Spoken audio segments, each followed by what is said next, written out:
Okay. This happens in court. Lawyers. Okay. Okay. Good evening. I know, creature habit. Do not stand. We're going to watch for a few minutes. We're going to watch a video on the regarding rule of decorum. So let's watch this video, please, for a minute.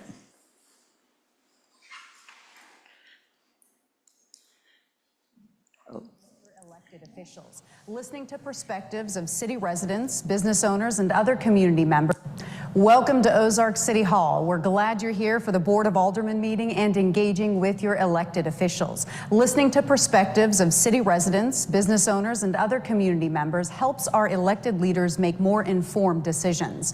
Before the meeting begins, let's review our rules of order. These ensure the meeting is orderly and efficient while allowing everyone who would like to speak an opportunity to do so.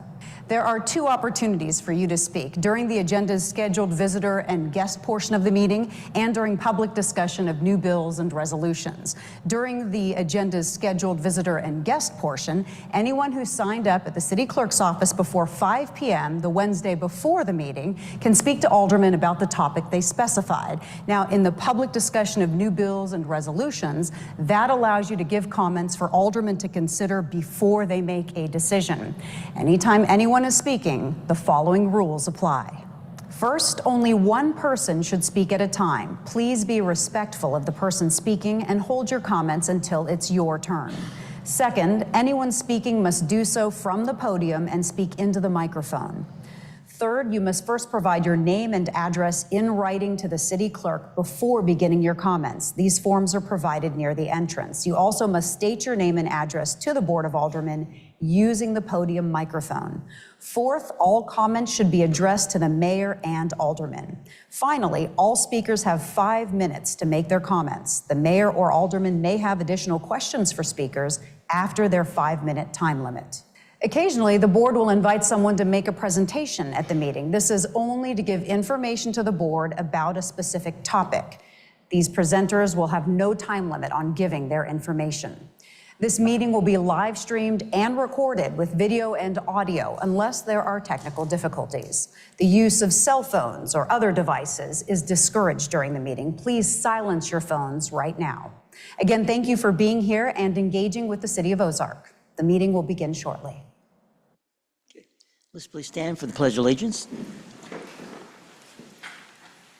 I pledge allegiance to the flag of the United States of America and to the republic for which it stands, one nation, under God, indivisible, with liberty and justice for all. Roll call, please. Alderman Alder. Here. Alderman Flores. Here. Alderman Galloway. Here. Alderman Hutchinson. Here. Alderman Metcalf. Here. Welcome. Alderman Snyder. Here. We have 6 aldermen present. We have a quorum. Okay. Thank you very much. We first will look at the approval of our minutes from previous meetings. We first will look at April 1st, 2024, a special session. At this time, have y'all any questions regarding those? If not, entertain a motion that it be approved. So moved. Okay. Okay. The motion was made to approve the minutes of the April 1st special session. The motion was made by Alderman Galloway, second by Alderman Hutchinson. All in favor of voting on the motion to approve the April 1st special session minutes, do so by show of hands. Okay, and that approved. Now let's look at the April 1st, 2024 regular session minutes. Any questions regarding those?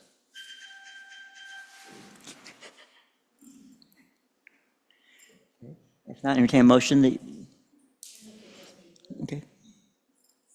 Okay, the motion is that we vote to approve the minutes of the April 1st regular session. The motion was made by Alderman Hutchinson, is second by Alderman Alder. All in favor of voting on the motion to approve the April 1st regular session minutes, do so by show of hands, and that does carry.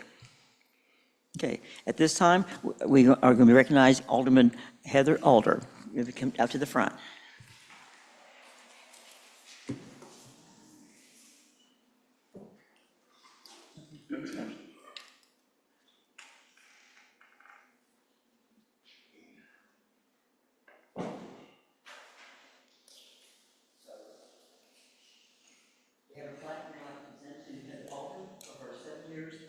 wonderful service to the city as alderman. The plaque reads as this: presented to Heather Alder, in appreciation of your year of dedicated service as alderman to the citizens of Ozark on behalf of the Board of Aldermen of Ozark, February 6, 2017, 6/15, 2024, Ozark, Missouri, 15th day of April 2024. I want to thank you for your service. You have shown what a true alderman is about. You are a good listener. You have asked me questions. You represent your people. Work for you. Proud. And I thank the city myself. Thank you for your service. Thank you.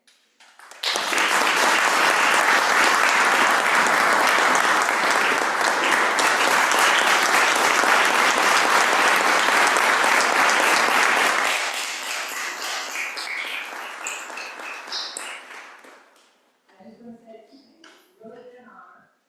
I've enjoyed being Alderman. I'm a problem solver, and that's what the city's about, solving problems. And the other thing is, I want to thank the department heads and their staff. Anytime a bill has come forth, they're well knowledge, they answer any questions that we have, if we need more information, they always get it, they're well prepared, and these are the people that really do the work to run the city. So thank you very much. You're not as appreciated as much as you should be. Thank you.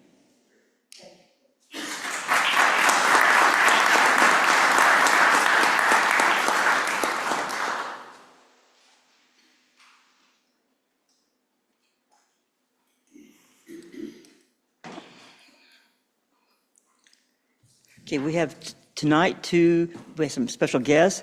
We first are going to start with the Missouri Police Chiefs Association. We have this is the Ozark Police Department certification. And we have with us tonight retired Chief Bob Shockley, who's presenting the certification. Sir?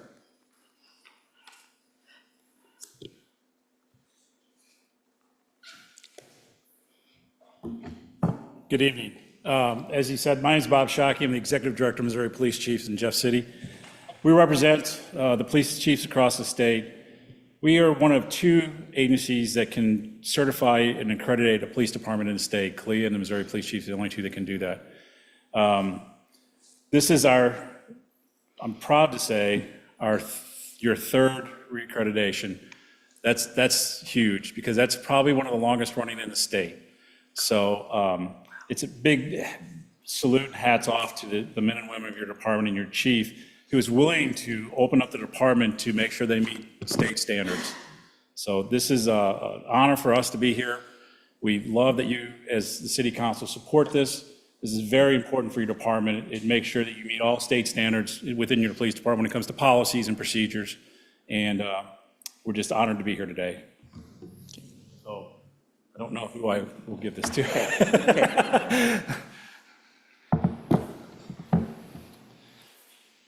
Hats off to this gentleman.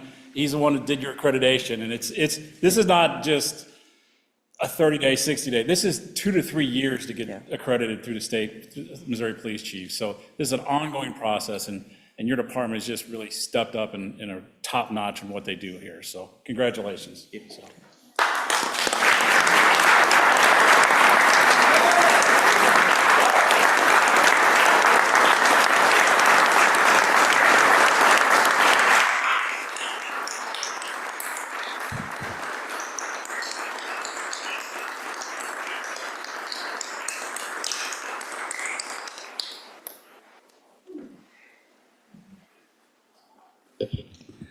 There's only about 40 departments of the almost 600 police departments in the state that have reached accreditation through the Missouri Police Chiefs. So again, hats off to your department, hats off to you all for allowing them to do this, and we appreciate it. And if you ever need anything from us, just give us a call.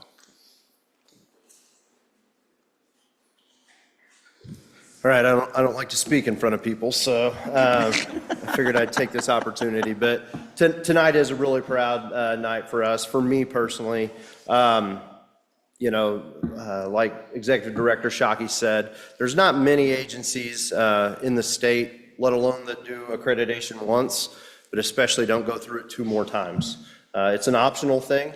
We don't have to. No one's telling us that we must do this, but it is a decision that we make, to ensure that we are meeting the industry best standards, and we're able to provide those best practices and those techniques and things like that to the citizens here in Ozark, to make sure that we do have the best community possible.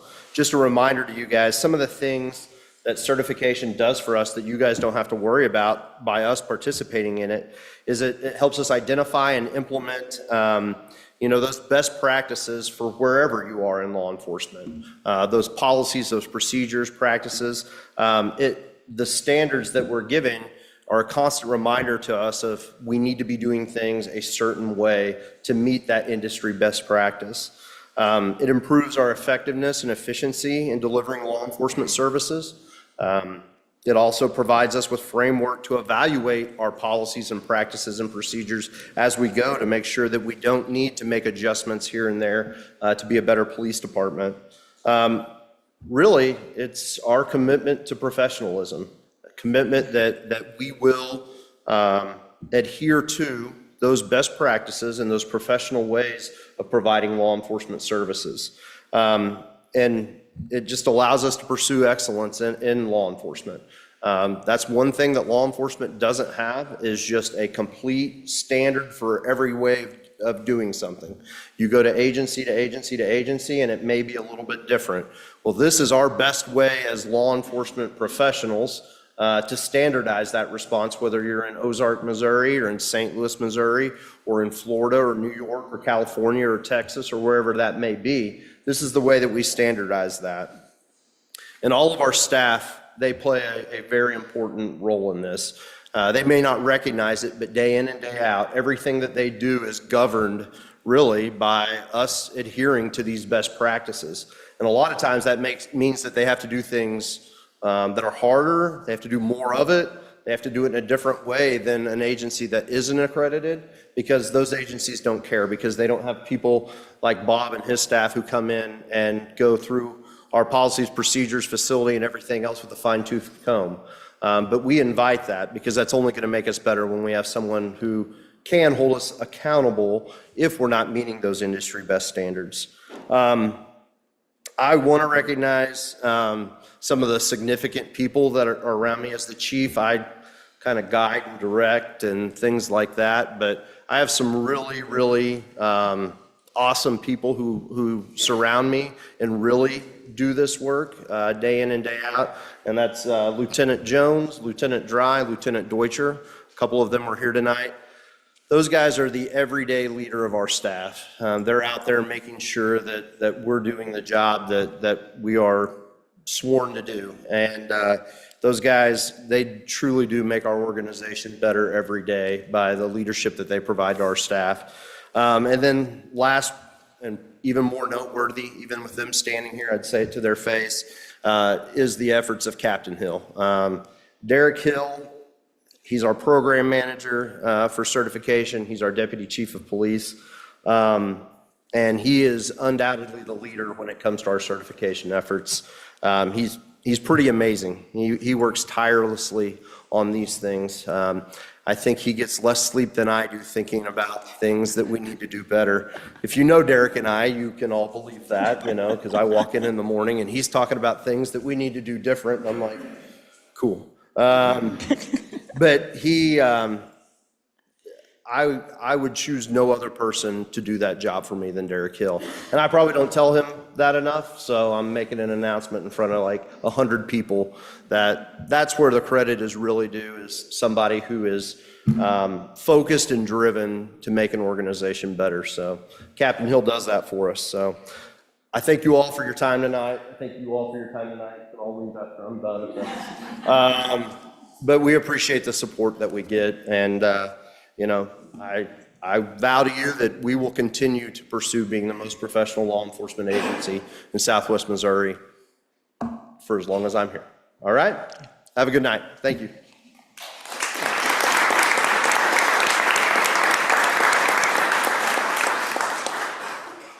Thank you, Chief, and I agree. I mean, we've got a great department, and this is part of the reason why. We next going to move now to Chamber has an update, Ozark Chamber, and we're glad to welcome tonight the new CEO President of the Chamber, Chris Russell.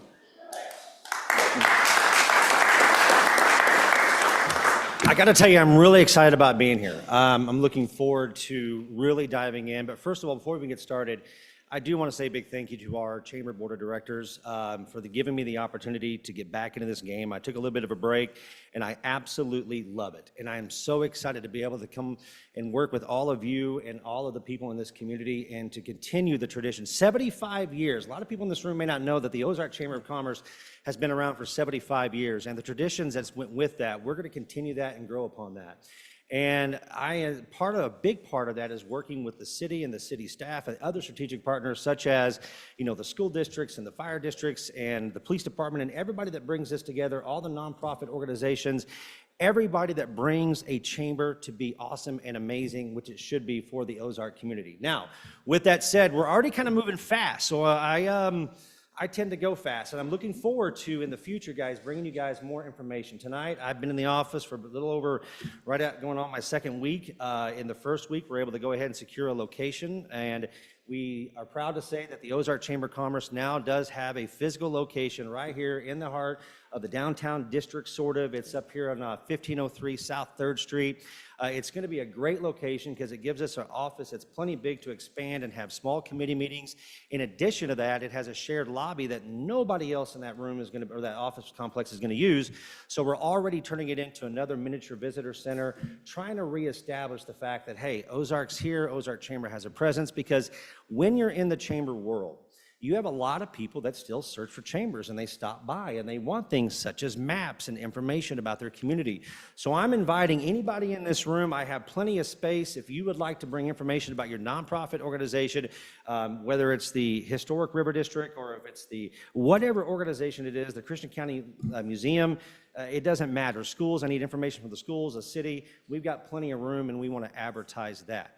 Now, as far as where the future is going to go, well, we're not quite ready to announce that yet. I'm still working very, very closely with the board of directors. We are going to be honoring a lot of the traditions that the Ozark Chamber has established over the years, with a few new twists as well. One of the big goals that we're looking at is bringing back the Business Expo and really begin to expand upon that in the future. Probably this year, we're going to get it reestablished, because I believe it's vital that we create opportunities for our businesses and our nonprofit organizations, our civic groups, to be able to communicate with their community. And an expo is an excellent way of doing that. Plus, our citizens love to get free stuff, right? So they like to go around there with their big bags and throw chip clips in them and all that kind of fun stuff. But it is an opportunity for you as civic leaders and all the community leaders to be able to connect, plus an opportunity for businesses to connect with that community and hopefully maybe grow their business, right? Which is the ultimate goal there. So that is something that is absolutely already in the works, and I've had extensive experience working with expos for many, many years, not just my past with chamber experience, but in the past as well, looking to grow that. And then in addition to that, one of the things that I was just talking to Patty about, because she's going to, and Anna here as well from Torgerson, we need cheerleaders, additional cheerleaders. And the ambassador program was something that was very strong in the Ozark Chamber. It's a very strong program all across chamber worlds, or all chambers all across the world, when ran correctly, when we give ownership to those ambassadors, and we're looking forward to bringing that excitement back to the Ozark Chamber. And so that is something we want to see as well. And I'll be working with the board of directors very closely to follow their guidance, because I want to make sure this is a newer community to me, sort of. I mean, I grew up cruising the square with guys like Brad Jackson. I grew up going over to Sparta and messing around over there, and I have a farm in Spokane, Missouri, and I grew up 5 miles west of here. And this is my county too. This is my home, believe it or not. I treat it like that. And I'm very excited to work with everybody, but each town, each community has its own separate identity, and it has its own set of values. And I want to make sure that we're working with our leaders in this community to make sure that we continue the Ozark Chamber identity. I think it's one of tradition, it's one of value, it's one of honor. And I think by all of us working together, not just the Chris Russell Show, it has to be something that a chamber is about its people, it's about its community, and it's about its organizations. It's about the the mom and pops in this town that says, hey, I want to start a business in this town, and how can we help them? I was having a conversation today. Not every business in town is a member of the chamber. Maybe we can change that. But either way, a Chamber of Commerce still has a fiduciary duty of actually representing that business, maybe getting involved with meetings like this when big ordinances come up or new laws and regulations that affect businesses. And I want to be a part of that. And I want to work with Show Me Christian County and some of the other entities that we have in this county to make sure that we're all working together to really drive business retention and expansion, foster new growth, and create fun and exciting activities, not only for our businesses and our chamber members, but the community as well. So lots more to come. I know you guys got a full agenda. Mayor said I had 45 minutes. I told Chandra today I would just keep it around 5. Does that sound good?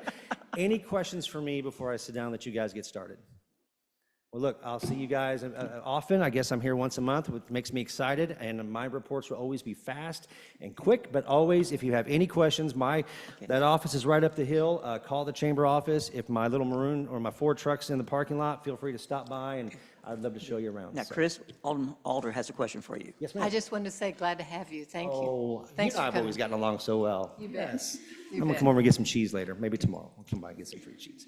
All right, thank you so much. I'm excited, guys. Thank you. Thank you, sir.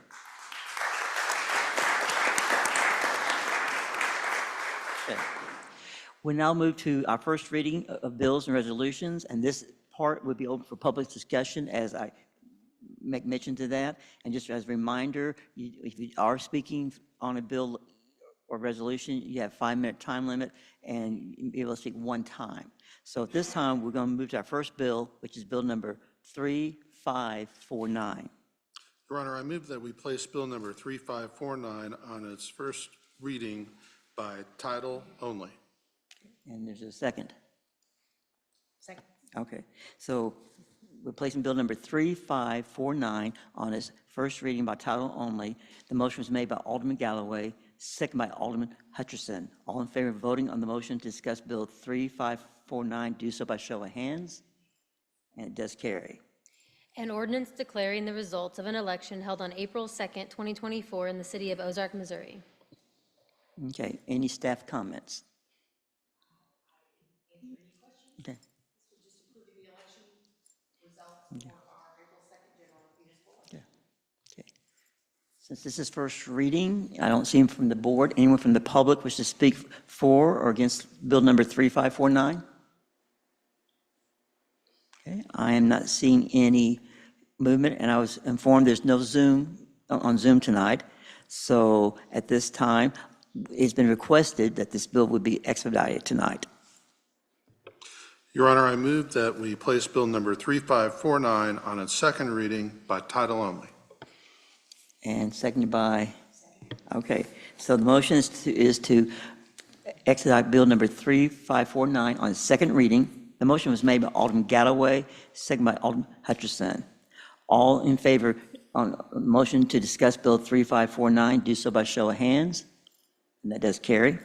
An ordinance declaring the results of an election held on April 2nd, 2024 in the city of Ozark, Missouri. Okay. Any additional comments? Okay, if not, Your Honor, I move that we enact bill number 3549 as ordinance number 24-031. and seconded by?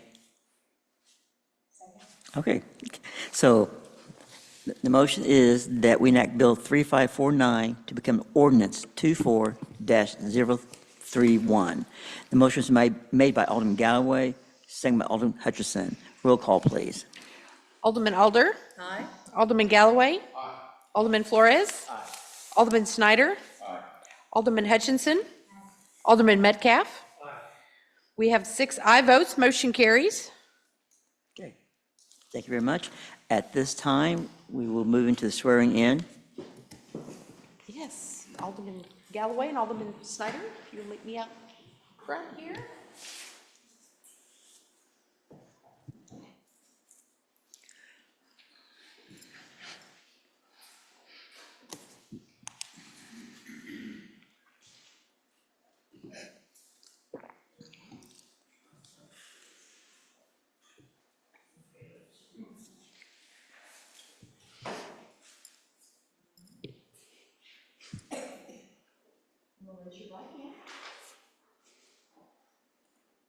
David D. Snyder. Bruce Galloway. solemnly swear or affirm that in your duties as alderman of the city of Ozark, I will support the Constitution of the United States, the Constitution of the state of Missouri, the ordinances of the city of Ozark, and the laws of the state governing the cities of the fourth class. That you are not indebted to the city of Ozark in any matter, and that you will faithfully demean yourself in your office and discharge my duties according to the ordinances of the city of Ozark, beginning this 15th day of April, 2024. So help me God. I do. So help me God. All right, congratulations.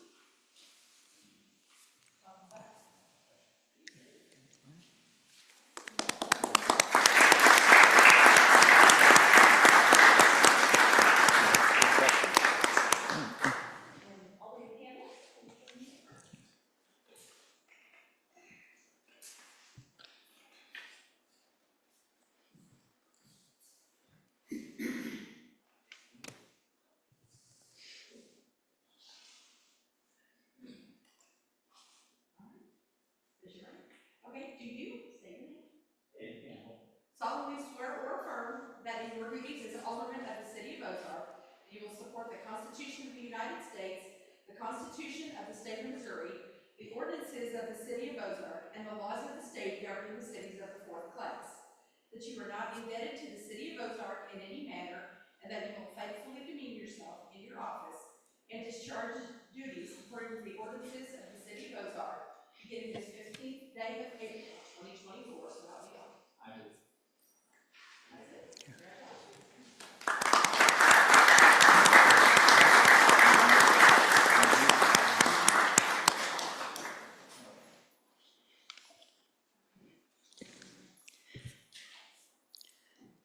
At this time, our next item B is election of Mayor Pro Tem. Are there any motions? Yes, Alderman Flores. I make a motion to nominate Bruce Galloway. Okay. Is there a second to this motion? Alderman- I second that motion. Okay, second by Alderman. Okay, so we have first motion to Mayor Pro Tem for Bruce Galloway, made by Alderman Flores and second by Alderman Metcalf. Are there any other nominations for Mayor Pro Tem? Okay. Not seeing any, move the nomination cease. At this time, this is done by a show of hands. All in favor for Bruce Galloway to be the Mayor Pro Tem, do so by show of hands. In favor? Opposed likewise. Okay, and it does carry. Okay, next item is committee assignments, and this is just FYI, there's no voting on this, as you can see, and the directors will be getting with you all to work out the monthly meeting schedule with you for these assignments. So now we're going to move on to bill number 3550. Your Honor, I make a motion that we place Bill 3550 on its first reading by title and description only. Okay, and seconded by? Second. Okay, so the motion is to place bill number 3550 on its first reading by title only.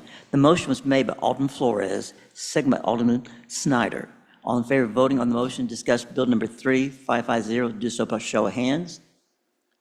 And that does carry. An ordinance amending the zoning code and official map by changing the zoning classification of certain real property, approximately 6 acres in size, located at 1601 North State Highway NN. This time, we'll recognize Director Cameron Smith to speak on this bill. Yes, zoning amendment 24-0002. The property is generally located at the southwest corner of Bluff Drive and Highway NN. Bluff Drive is the signal that takes you to the Ozark High School. The application is to rezone this property from C2 General Commercial to GMU General Mixed Use. The property is currently vacant at this time. Property does fall within the Transportation Overlay District that would have additional requirements at the time of permitting that shall be met. The property can be serviced by city water and sewer. At the time of development as well, the required stormwater hydrology report and the traffic impact study shall be completed for review. The surrounding zoning is agriculture to the north in the county, C2 general commercial to the east, a mobile home zoning district to the south, and commercial zoning district to the west. The comprehensive plan did recommend the future land use as commercial. The requested zoning of general mixed use would be an appropriate zoning classification as it butts the major thoroughfare and would accommodate a variety of uses, including commercial. Based on the staff report and findings, all requirements have been met for the approval of this application, and the Planning and Zoning Commission also recommended approval as well.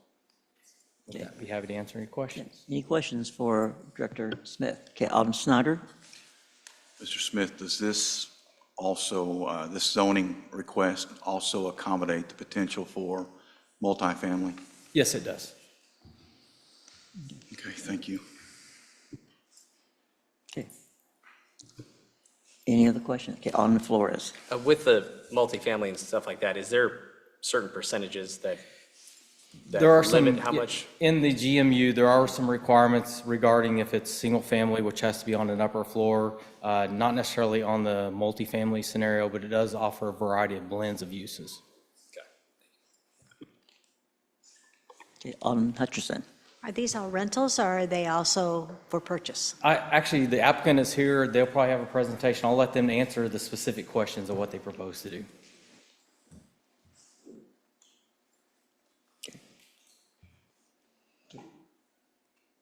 Is that it? Are you still, I'm sorry, you have another question? No. Oh, I'm sorry, I'm just, okay.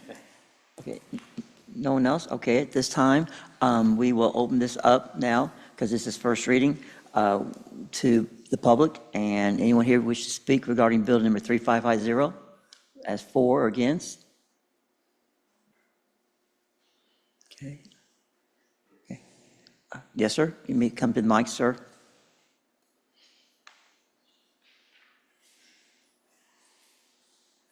Good evening. My name is Eric Peel. I represent the applicant. Is now the appropriate time to present to the board? Okay, yes. Okay.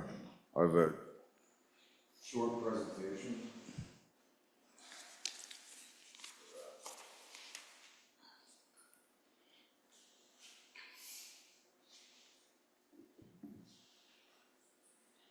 Thank you.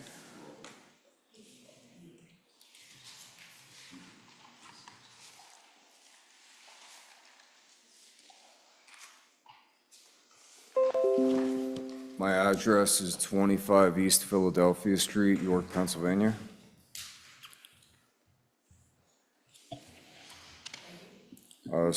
Starting on the cover page, it's 2 parcels currently zoned C2.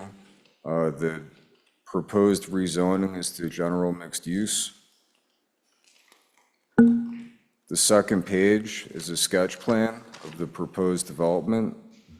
Fronting West Bluff Street would be a mixed-use building, so 8,400 square feet of commercial retail on the bottom floor and multifamily above.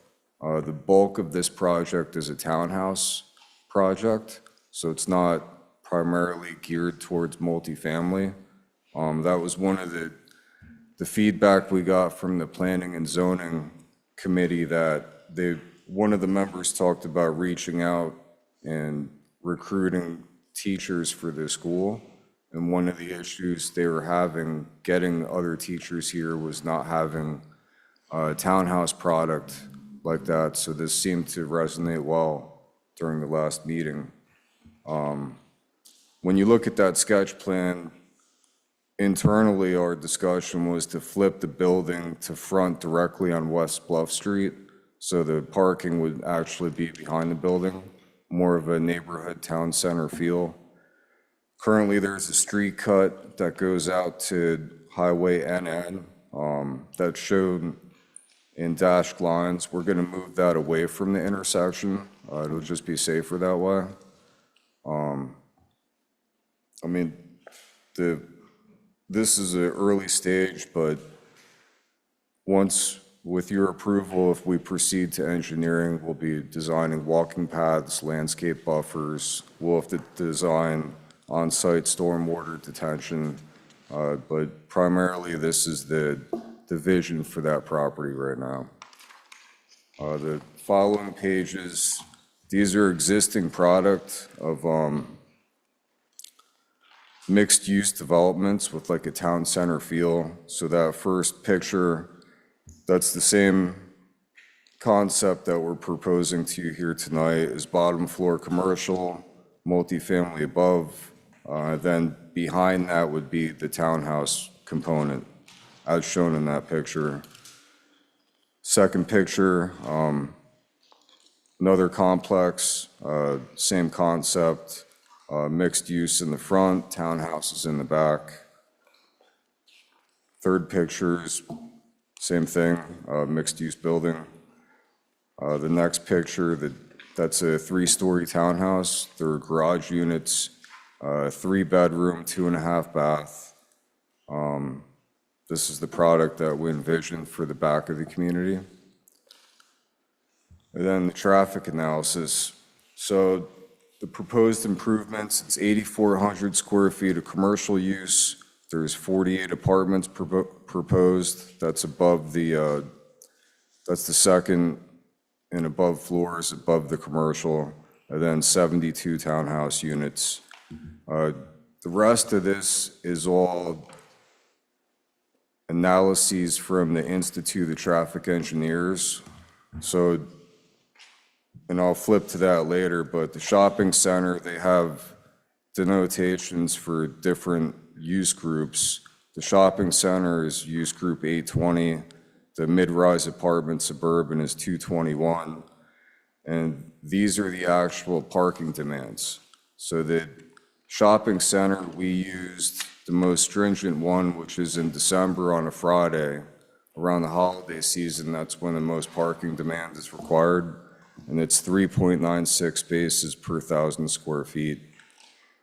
Parking demand for the dwelling units, suburban 221 is 1.23 units, parking stalls per unit.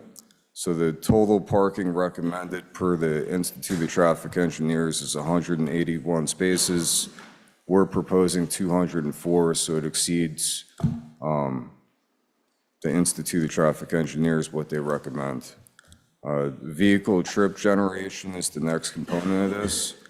So the average rate per weekday is 5.44 vehicle trips. And then when you're looking at a traffic study, you want to see the impact during peak hours in the morning or in the afternoon.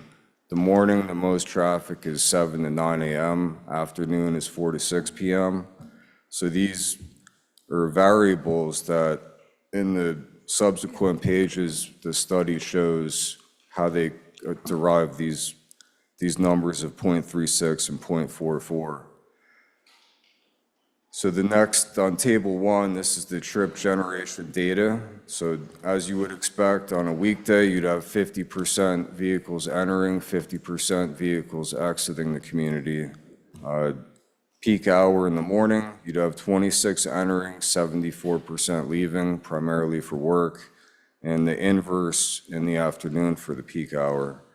So without getting into the weeds, the equation for this, using those variables from the Institute of Traffic Engineers, based on what we're proposing, the 8,400 square feet and the residential component, it equates to an average weekday total trips of 652 cars.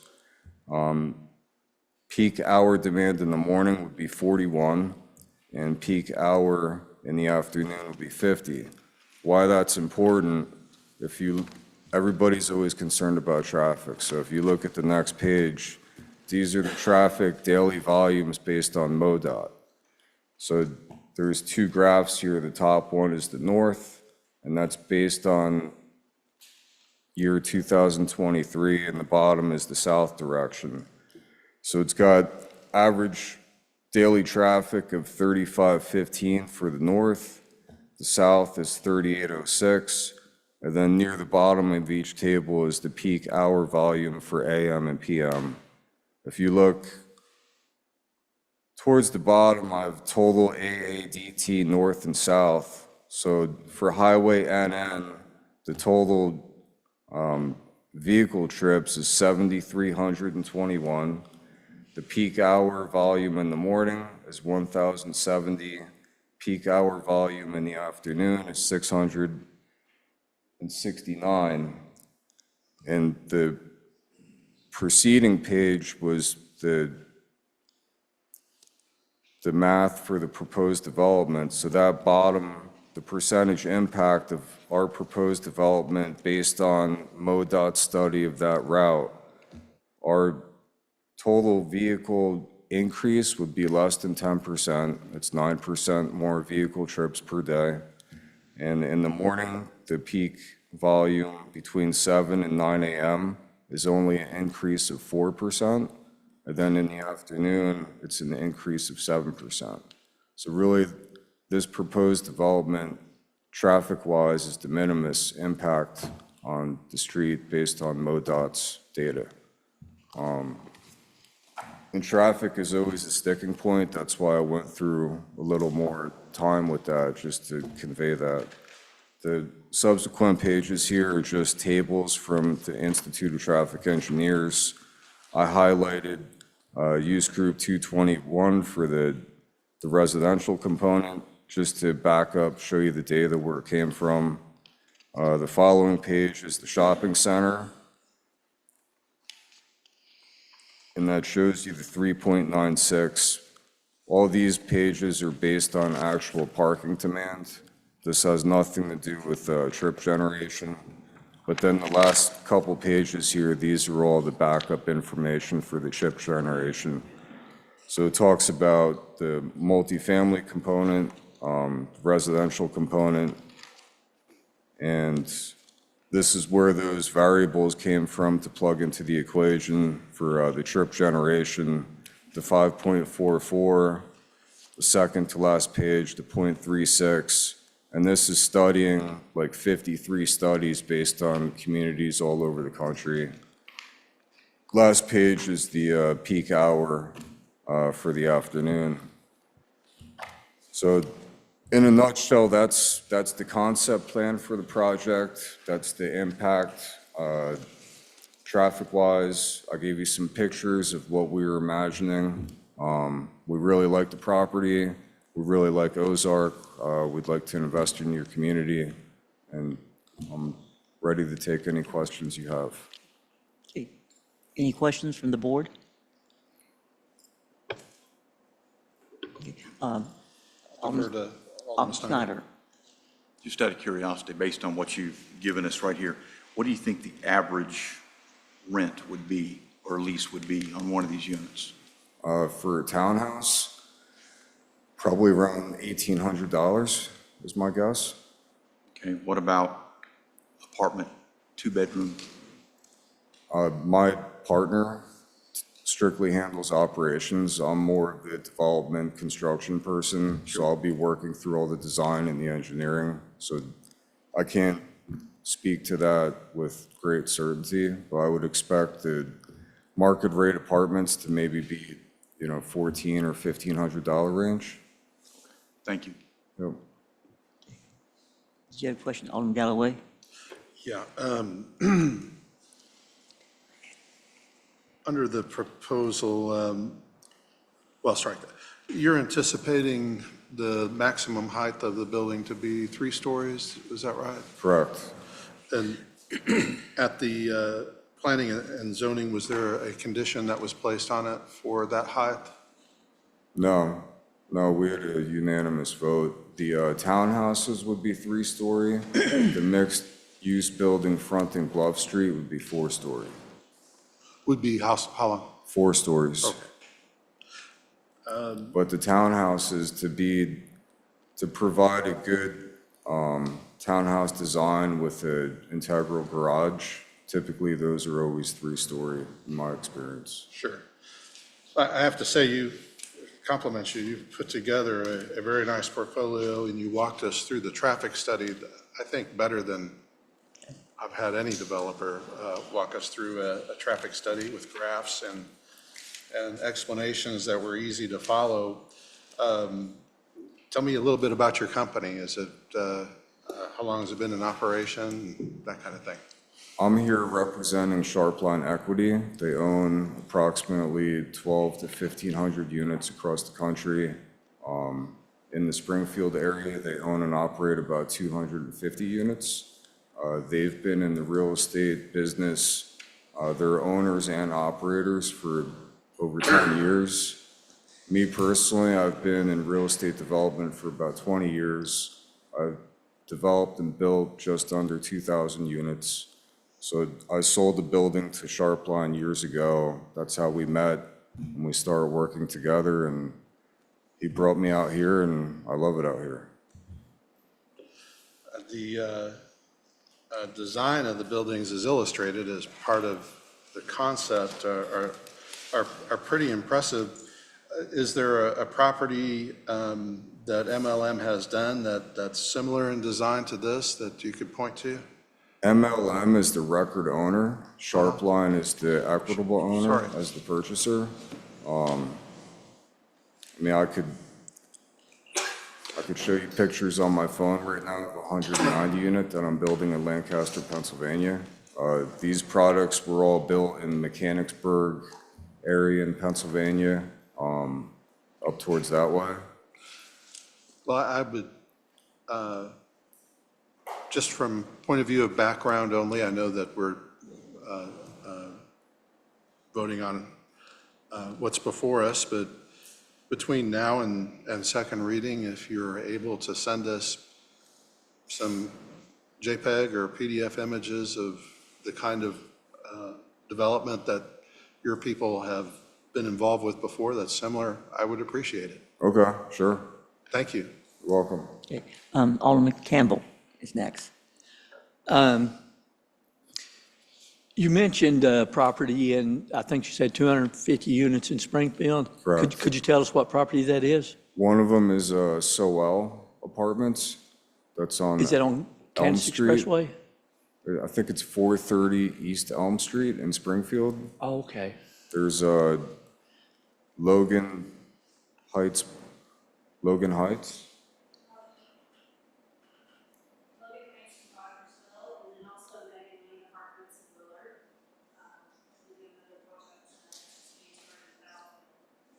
So could you repeat what she said so that people online can hear, please? You want to come up here? Yeah, yeah, you have permission to come to the mic. We have people who are watching so they can hear what you said, ma'am. Sure, so And your Sharpline, name is? my name is Jenna Cole. Okay. My address is 5346 South Palisades Avenue, Battlefield, Missouri. Okay. I'm working with Sharpline also on this project. As far as properties go, and Eric mentioned that they own Sowell, which is a loft style, upper edge loft style downtown Springfield.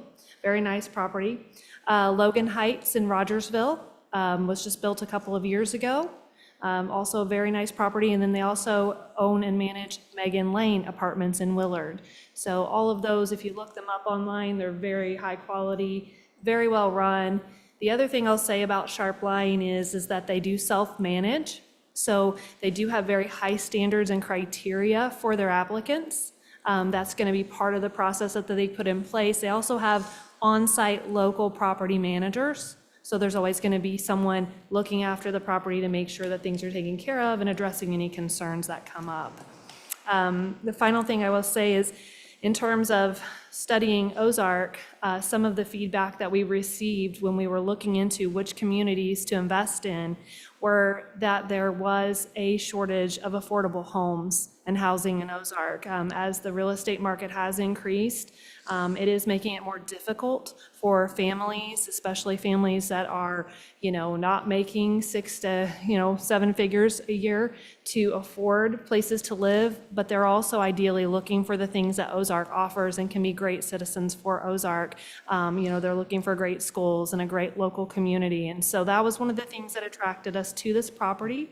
And so we did get great feedback in our meeting with planning and zoning. In fact, there was a gentleman there who recruits teachers who has said that he has not been able to recruit several because when they look at the values of home and housing and what they would have to pay, there's nothing nice and affordable that they could afford to rent, and they didn't want to be in an apartment project. So that is one of the reasons why, with the townhouse, we're hoping to attract that as well. Thank you. So Alderman Campbell, you still have? I do, if nobody else. Yeah. Yes, sir. Well, first off, I'll say, I don't know if I would classify $1,800 a month as affordable, okay? Just an opinion of mine, okay? The other is, I ditto what Alderman Galloway said. It's a great presentation. your properties, the pictures I'm seeing look great, and personally, I think they'll fit in out there. I don't have any more questions of these people, but I will have a question of Mr. Smith, our director, our development. Oh, okay.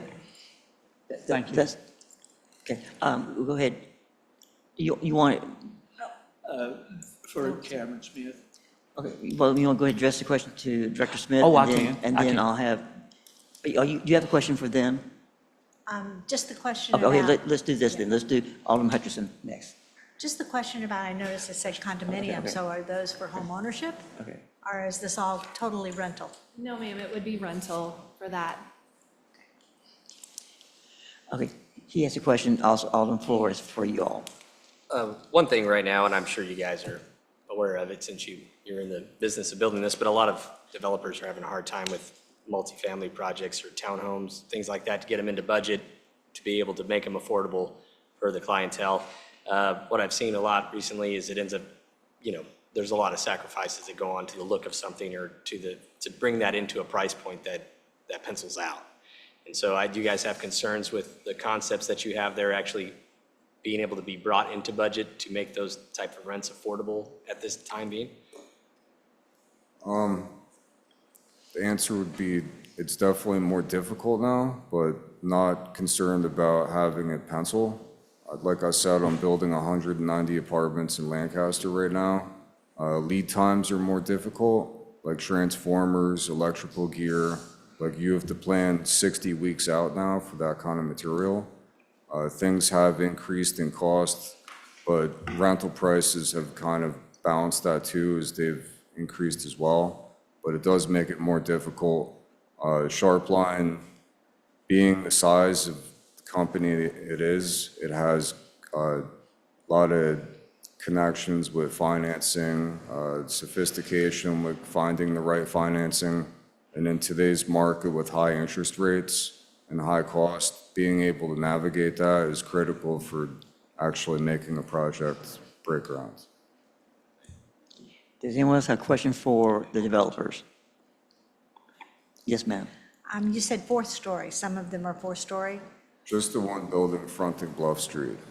I'm sorry, just the one building that, Yeah, if you look at that layout, West Bluff Street, that building that says 8,400 square feet along the front, that would be a 4-story building. Everything else would be 3 stories.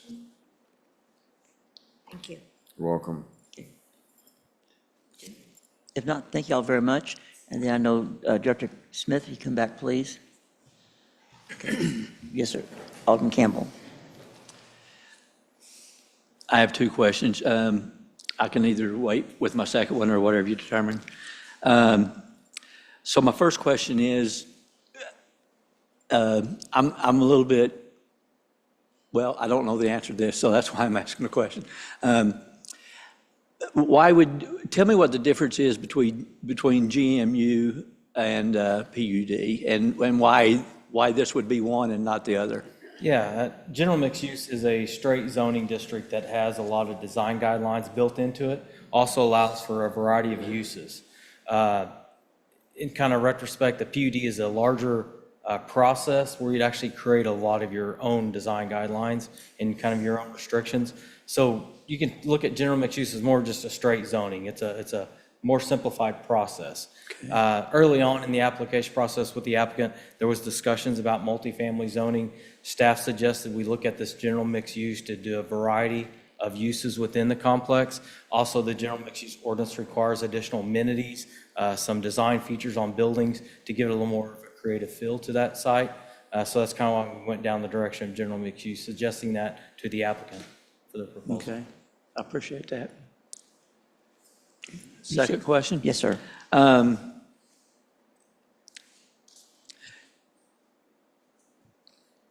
What density, I mean, is this considered medium density, high density? In Or does it residential fall? thought, it would fall within our medium density type zoning district. It's not the apartment level, it's more of the traditional townhomes, R3 type zoning. Okay, thank you. Any other questions for Director Smith? Thank you, sir. Okay. At this time, again, this is on first reading. I'm going to ask that Bill number 3540 be held over for our future meeting.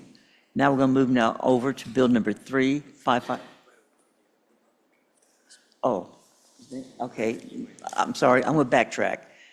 We had the developers speak. I'm sorry. Is there anyone from the audience who wishes to speak for or against Bill number 3550?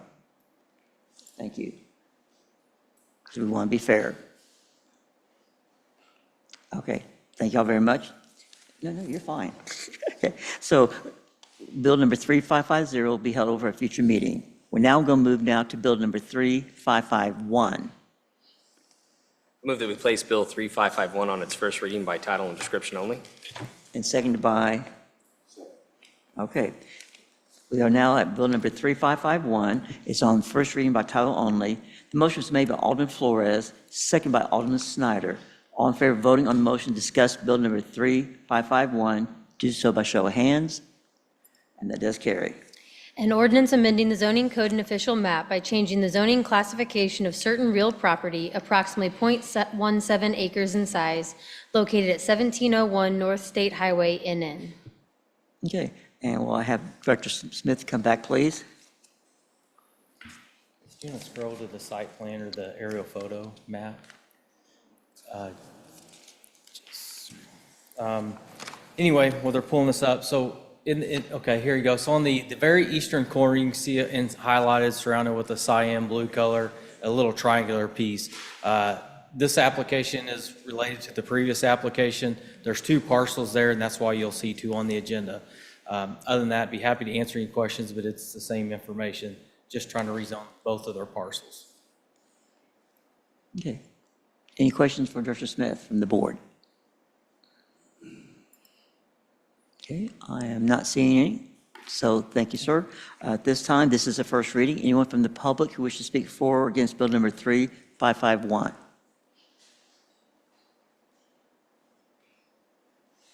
I'm not seeing movement, and so one more time, board members? We are good. Therefore, Bill number 3551 will be held over a future meeting. We're now moving to Bill number 3552. I move that we place Bill 3552 on its first reading by title and description only. Second by? Okay. Bill number 3552 is on first reading by title only. Motion was made by Alderman Flores, seconded by Alderman Snyder. All in favor of voting to discuss Bill number 3552, do so by show of hands. And that does carry. An ordinance amending the municipal code of the city of Ozark, Missouri, Chapter 405 zoning regulations by enacting one new section, 405080, neighborhood meetings. Okay, thank you. Again, Director Cameron Smith. Yes, for quite some time now, beginning in 2020, staff was asked to look into ways that would address concerns that were being discussed or brought up in the public meetings in regards to specific details about applications that generally aren't warranted for discussion in considering approval of the application. So during that process, staff had started reviewing neighboring cities and looking at ordinances. I will note that this neighborhood meeting ordinance is something we had pulled from the Springfield ordinances. The purpose of this ordinance would to give the applicant and the neighboring property owners an opportunity to discuss the application prior to the public hearings with the commission and board. The neighborhood meeting shall be required by applications of zoning changes, planned unit developments, and conditional use permits. The neighborhood meeting would not be required for single-family zoning districts of 1 acre or less. We have exempted those in this ordinance. The neighborhood meeting shall be held at least 20 days prior to the Planning Zoning Commission meeting and does fall within our adopted schedule for our applications and getting those in front of the commission and board. The notice shall be sent to property owners within 500 feet from the property boundaries. This meeting is not scheduled or attended by city staff, the Planning Zoning Commission, or the Board of Aldermen. The applicants shall provide a summary to staff of the findings of the neighborhood meeting to include in the staff report. Some of you may recall that this was on the agenda and was approved by the commission back in, I want to say 2020, got to the board and it was tabled and no further action. Recently, staff was asked to bring this back to the commission, so staff did at the last meeting, and the Planning Zoning Commission did recommend approval 9-0 of this ordinance. Be happy to answer any questions regarding this ordinance. Okay, Alderman Hutcherson is first. Hope a real simple question. So since this is required by the city, but there will be no city staff there or anything else, is there a liability for the city in requiring this? Not that we're aware of, there won't be a liability on the city to require this. All right. Okay, anyone else from the board? Okay, Alderman Galloway? The proposal was sent back to planning and zoning, I think, to take a look at maybe excluding certain types of properties from this kind of discussion. Do I remember that right? Not necessarily in the beginning back in 2020, however, in the recent discussions, we did work on renditions with Planning Zoning Commission to remove some of the requirements. And could you run those by us? Yep, so one of the items that was removed was an annexation. That's no longer required to have a neighborhood meeting requirement. Again, we exempted the 1 acre lots or smaller for single family, knowing that we deal a lot with those downtown areas that are small lots, where they're just trying to either annex in, get it zoned to city, tap to water and sewer. A lot of those pre-existing conditions, we're exempting those. The 1 acre was derived because that's about to the point that you're going to require a plat, major subdivision, because at that 1 acre, beyond 1 acre, you're probably going to develop more than 3 lots. So that's kind of where we use that 1 acre caveat to require this. Other than that, we did remove the requirement for a neighborhood meeting for a vacation of right-of-way.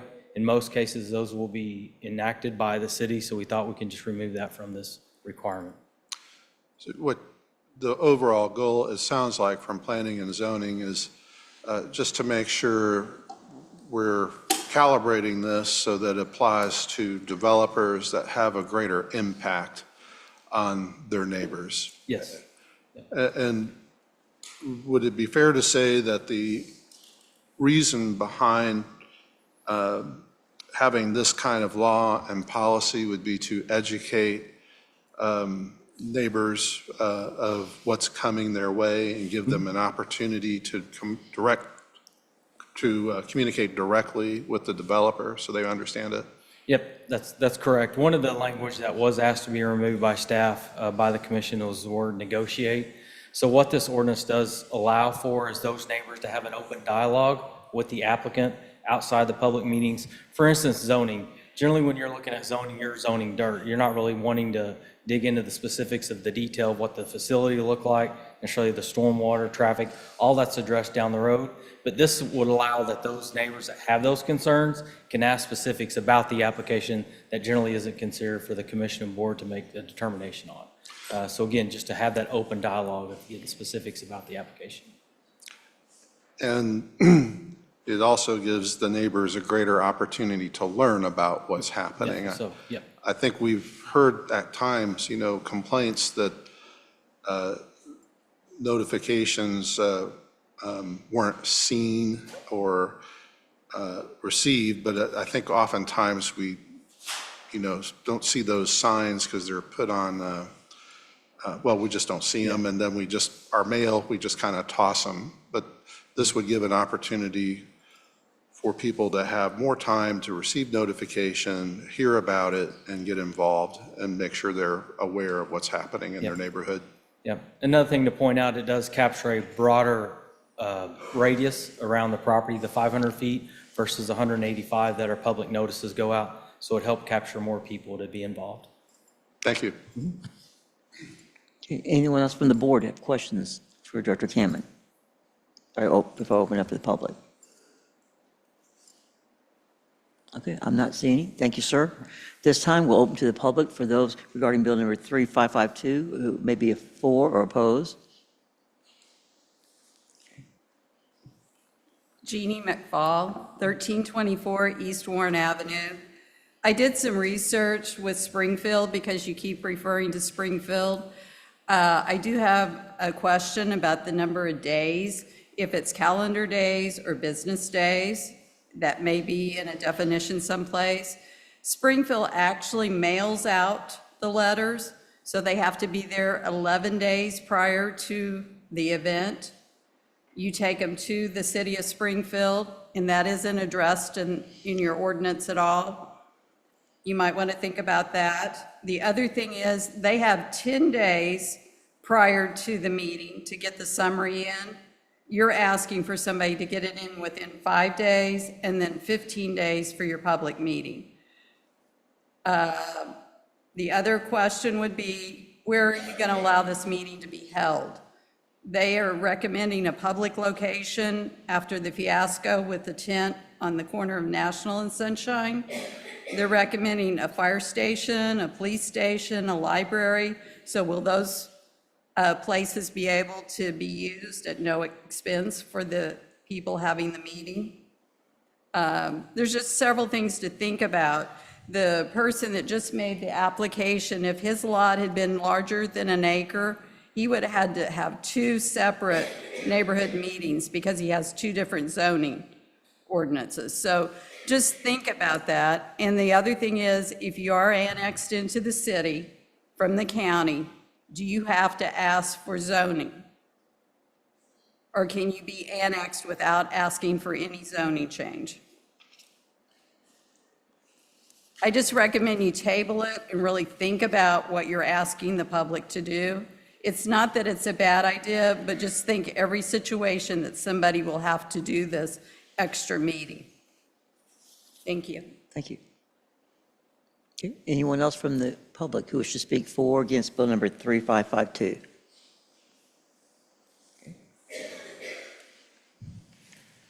Good evening, everyone. I'm Kristen Hazeltine with Show Me Christian County and the dedicated economic development organization for Ozark and the rest of the county.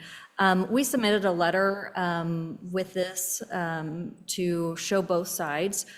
We are funded as an organization by both the private and the public sector, so we felt that we should not take a position on this, but simply explain both sides, because we have heard feedback from the positive side of it and also the negative.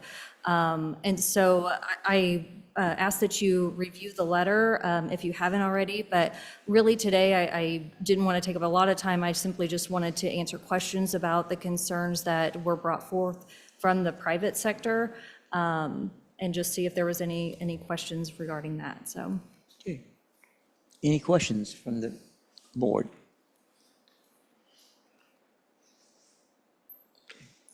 I am not seeing. Okay. Thank you very Okay. much. Thank you. For being here tonight. Okay. Anyone else from the public who wishes to speak regarding this bill? Okay. I'm not seeing any movement, so I'm going to, at this time, close the public discussion. And at this time, we will, Bill number 3552 be held over to a future meeting. We're now going to move now to Bill number 3553. Your Honor, I move that we place Bill number 3553 on its first reading by title and description only, please. Okay. We have Bill number 3553 on its first reading by title only. Motion was made by Alderman Snyder, seconded by Alderman Galloway. All in favor of voting on the motion to discuss Bill number 3553, do so by show of hands. And that does carry. An ordinance authorizing the mayor to enter into a contract with Southwest Missouri Engineering LLC, doing business as Cochran Engineering, for services related to construction administration, inspection, and testing services for Garrison Springs Trail. This time, we'll have Interim Director Hayden Ponser is going to come speak regarding. Good evening, and I have a presentation that I'd like to pull up.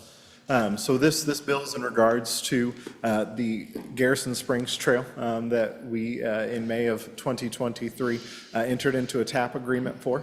I basically kind of want to go into the background of this, and then furthermore, this bill is just for construction administration, inspection and testing services for that project. And so this is just the next step to make an exciting project happen in our community. So if we could jump to the next slide. Oh, yeah, my laser pointer. Oh, like to skip. Oh, look at that. So like I said, this is the next step. It was a TAP grant to the tune of $550,000. The city local match was $110,000.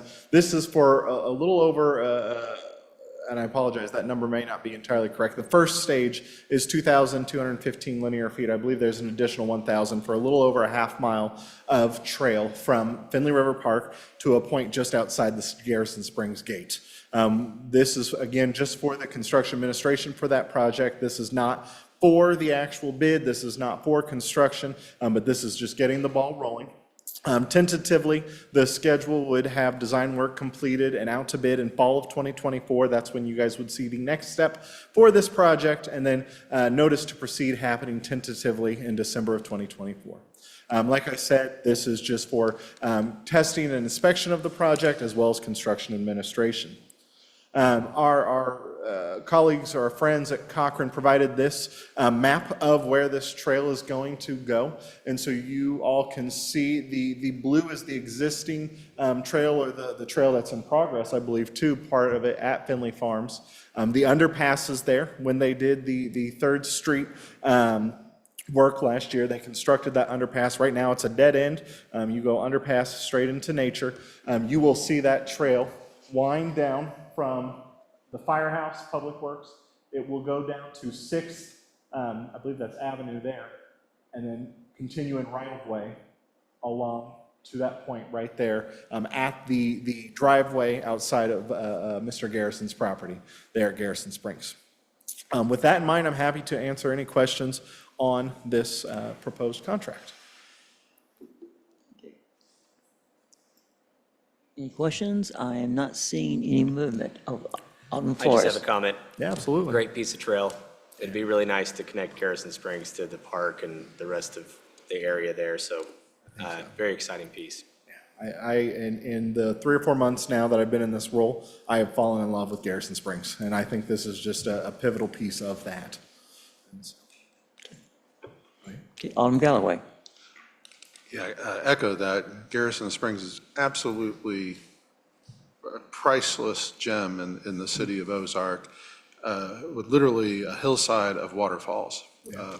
It is something to see, not just the waterfall that those of us that used to walk up and find. And my question is on the trail that's the future phase. What do you think the timing will be on that, or is it anticipated that we'll walk on the street? So I believe the plan at the onset of this agreement was, at this point, walking on the street. The right-of-way is rather narrow in that area, and so it would be a conversation on potential easement acquisition. At that point, from where the trail stops, it is just Garrison Springs traffic, though. And so that is that. Which would be limited as far as... Which would be limited. The goal is that a lot of folks start their journey to Garrison Springs at Finley River Park, and perhaps at a partnership site where they're able to walk down to the trail and get to Garrison Springs. And when do you anticipate that the public will finally be able to see it and walk through it, bike to it? So for Garrison Springs proper, I am, and a lot of factors play in, but I am optimistic about a mid to late summer approach. And when we get to the parks update, I can dive into a little bit more detail. I think I heard that you had a chance to go out to Garrison Springs the other day, and I'm happy to share that progress with anyone. The contractors are wrapping up. We're certainly reaching the end of that first stage where we should have the public back in the park. So by the end of the summer, be able to park over at the OC, get the walking shoes on? Well, so for the Garrison Springs Trail outside the gates of Garrison Springs, that construction won't start until December 2024. And so. Outside the gates? Yes, so this is referring not to the ADA trail within Garrison Springs Park, but this is connecting Finley River to Garrison Springs. And again, what we're talking about today, connecting the trail to the entrance of Garrison Springs would be when? That notice to proceed would be in December of 2024. Once we go out to bid, I'd have a better estimation on the timeline for that project. So perhaps 2025? Or I would love to see it in 2025. Maybe. I don't know if that's overly optimistic, but these gentlemen, they do know, and they're giving me a good nod on 2025. I'm going to hold both of them to it. Okay. All right, there All we go. right. Thank you. Thank you. Any else from the board? Okay, I am not seeing any movement. Thank you, sir. Thank you. At this time, This is first reading, open to the public. Anyone here wish to speak regarding Bill 335? As for or against? Okay, I am not seeing movement, so therefore, Bill number 3553 will be held over to a future meeting. Now we're going to move on to Bill number 3554. Your Honor, I move that we place Bill number 3554 on its first reading by title only. Okay. Bill number 3554 is placed on first reading by title only. The motion was made by Alderman Galloway. It was seconded by Alderman Hutchinson. All in favor of voting on the motion to discuss Bill number 3554, do so by show of hands. And that does carry. An ordinance granting the Empire District Electric Company a franchise for electric distribution.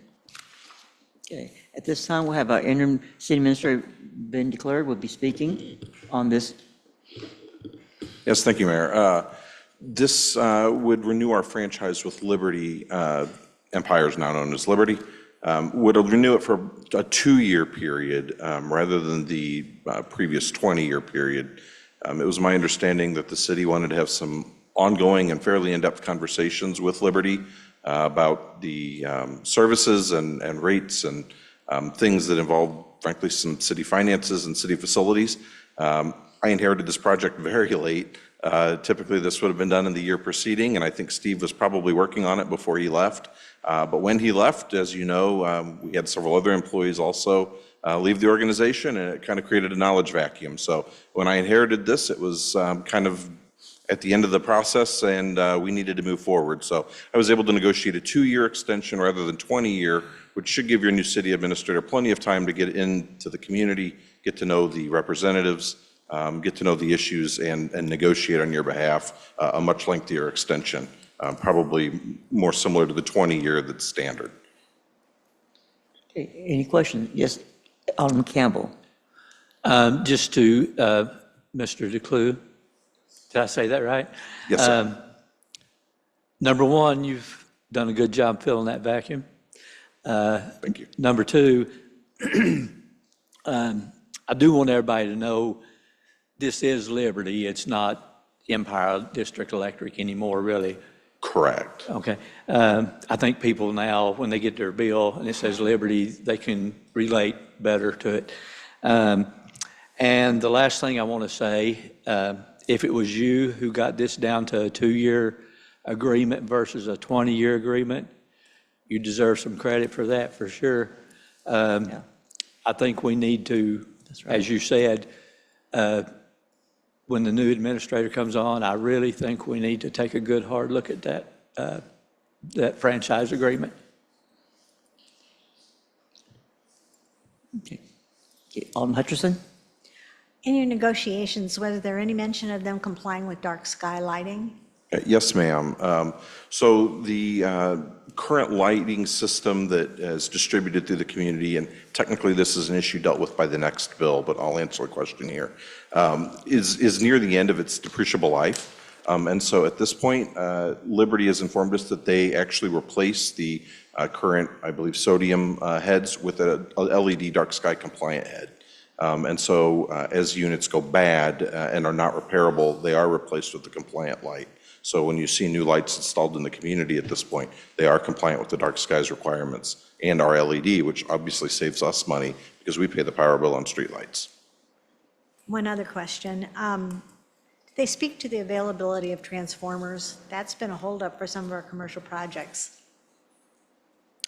Yeah, I mean, and I've been in those meetings and been kind of as shocked as I think the developer to hear some of the timelines that are associated with that. Obviously, it significantly helps Liberty for the developer to make contact early so that they can get that transformer order begin, moving through their system as quickly as possible, rather than perhaps waiting toward the complete end of a whole process through us to begin their MEP work.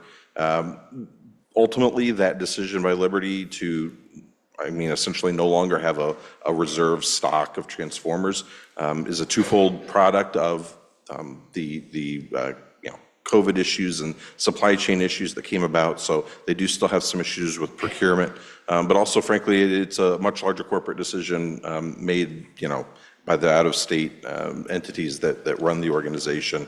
It has everything to do with, as RJ would tell you, what you own and what you're depreciating and what's sitting in a yard going bad. So they take a little more conservative approach, I think, than some of us would like, but it is ultimately, their business. And generally, it does wind up working out where they're able to sort of beat expectations.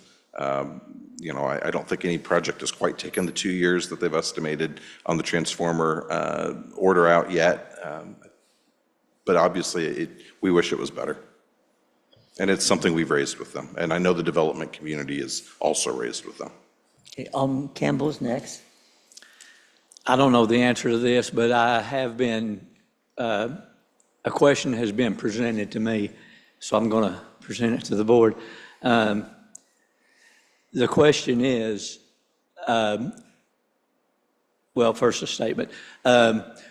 So they're having trouble getting transformers, from the time it's ordered till the time it's actually received. It's holding up projects like the Sonic project, I think, up on the NN, and maybe those other 3 buildings there. I don't know for sure. I was told, I don't know if it's accurate or not, I was told that they had the opportunity or ability or whatever you want to call it to buy those transformers from City Utilities in Springfield or some other market. I don't know where that might be, but is there anything in this verbiage that we could use to expedite the process of getting transformers by saying, if you can't get this in a certain length of time, go out on a third-tier market or whatever you would call it? Is there anything in there? And if there's not, I would request that we put it in there. I don't think we're in a time crunch to get this particular bill passed. It needs to happen, but we are going to ultimately probably sign a 2-year agreement. I'd like to know if that verbiage could be put in there. I don't know who that question should be directed to. So the answer to that is, that gets into sort of the means and methods of how they're actually operating their business versus merely granting them the ability to use our right-of-way for the purposes of furnishing electricity to not only us, but our residents as well. It also would be pretty contradictory, is my understanding, to their corporate policy, which is, the parts are ordered and directly procured from a manufacturer. They're, at this point not willing to, because this has been a discussion, not willing to purchase, we're going to call it secondhand. Obviously, if CU bought it, it's been reputably bought, but I think that there have been issues in the past with entities that have sort of acquired their own transformer, for instance, and tried to provide it to Liberty and say, well, just install this, and it has not been correct. So I know that's been a discussion with them, and they're fairly strict about it.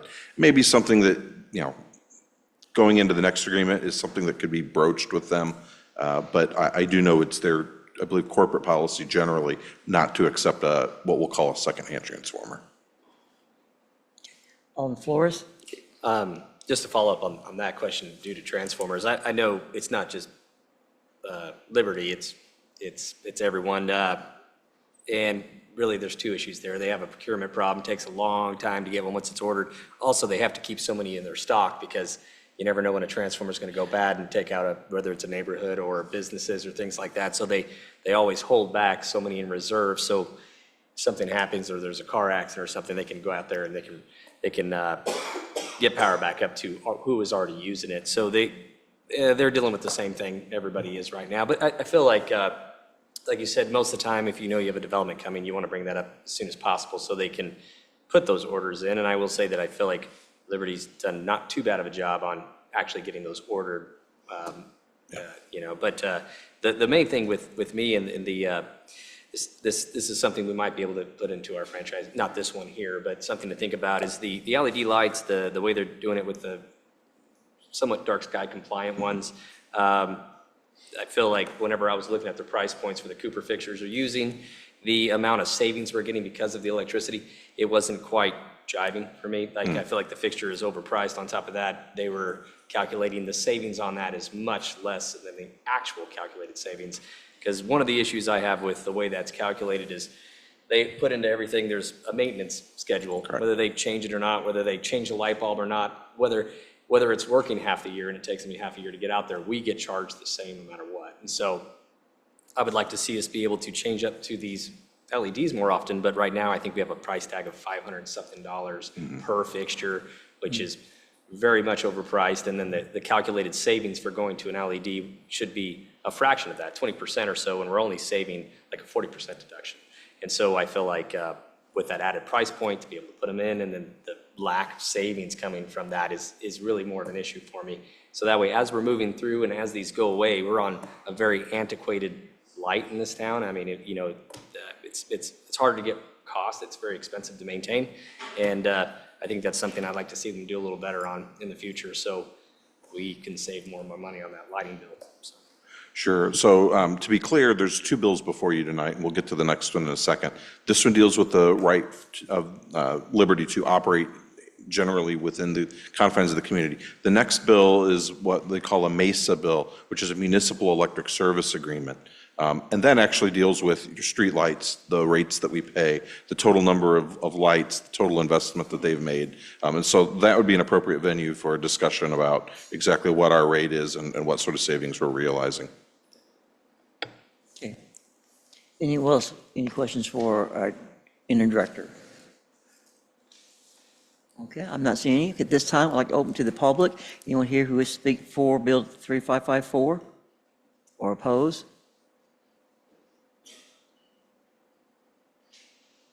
Yeah, I'm not seeing movement, so at this time, Bill number 3554 be held for a future meeting. We're now moving to Bill number 3555. Your Honor, I move that we place Bill number 3555 on its first reading by title only. Second. Okay, the motion is that we place Bill number 3555 on its first reading by title only, and the motion was made by Alderman Galloway, to a second by Alderman Hutcherson. All in favor in voting to discuss Bill number 3555, do so by show of hands, and that does carry. An ordinance authorizing the city to enter into a municipal electric service agreement with the Empire District Electric Company. We'll go back to our interim city administrator, Ben DeClerc. Yes, sir. So this is the second bill that I was discussing with you earlier. Whereas the first bill grants Liberty the right to operate electric utility within the municipal boundaries of the city of Ozark. This is actually our specific agreement by which they provide power to city facilities and the rates at which they assess us a power charge for streetlights and that sort of thing. So much more direct service to the city itself versus the citizens, if you will. And so we've also negotiated this to a 2-year agreement, so they'll run concurrently with the franchise and therefore can be renegotiated at the same time. Okay. Any questions for, yes, Alderman Snyder? With regard to this ordinance here, I've received just a multitude of phone calls from people around the city wanting streetlights because their streets are so dark. I mean, is that going to be addressed in this? Or are they going to give us some type of a decent rate to install these lights, or does that fall back on us to make sure those lights are installed? Yeah, I think it's, I'll kind of defer. I know Jeremy deals a little bit with the street lighting as well. Frankly, it's ultimately their responsibility to install lights where requested, depending on sort of, what level of development's going on, that might dictate a little bit of their timeline. I've never encountered a situation before where the power company wasn't happy to install a streetlight because frankly, they get to bill us for it. And so at least at this point, any new light that would be installed with the newest technology and would be that dark skies compliant light, which hopefully would lead to us avoiding some of the complaints that we get from folks that say, the sodium light shines in their window at night and those kind of complaints. Well, the reason I ask that, your predecessor, I asked him the very same question, and he would always kick the bucket down the road. I just want to make sure we get it addressed because these folks need lights out here. It's a crime prevention initiative, and if there's anything that the police officers could do, I'm sure they would try to help you to deter some of that criminal activity, which we do have in Ozark.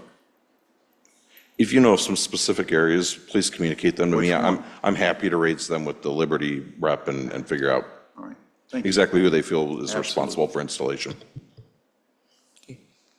Anyone else from the board has a question, please, at this time?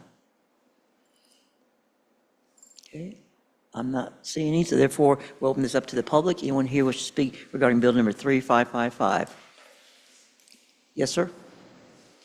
My name is Terry Collins. I live at 1922 East Coast of Mesa Court. And that's one of the exact questions I've had of this council. I'm only here about 3.5 years we've lived. But I'm getting somebody to tell me that streetlights are not here for security or any of those kind of things. It's not for traffic movement, so to speak. It's kind of just a light out there. A definition, or could somebody explain to me why we don't have more lighting? I might have a light at one end of the street and the other end of the street, but it's dark in the middle where I live. You know, you talk about security, is that, again, I've not been to council meetings before, so I'm just curious I retired from Fort Leonard Wood as a civilian employee after 20 years. We took care of a lot of things at Fort Leonard Wood, and I know that wasn't the title of a street light. It was there for security reasons. It was there for, you know, I don't want to have to carry my pistol every day to go around the backyard to whatever. I can't see anything. I mean, so I guess it's a definition I'd like to hear the council, so.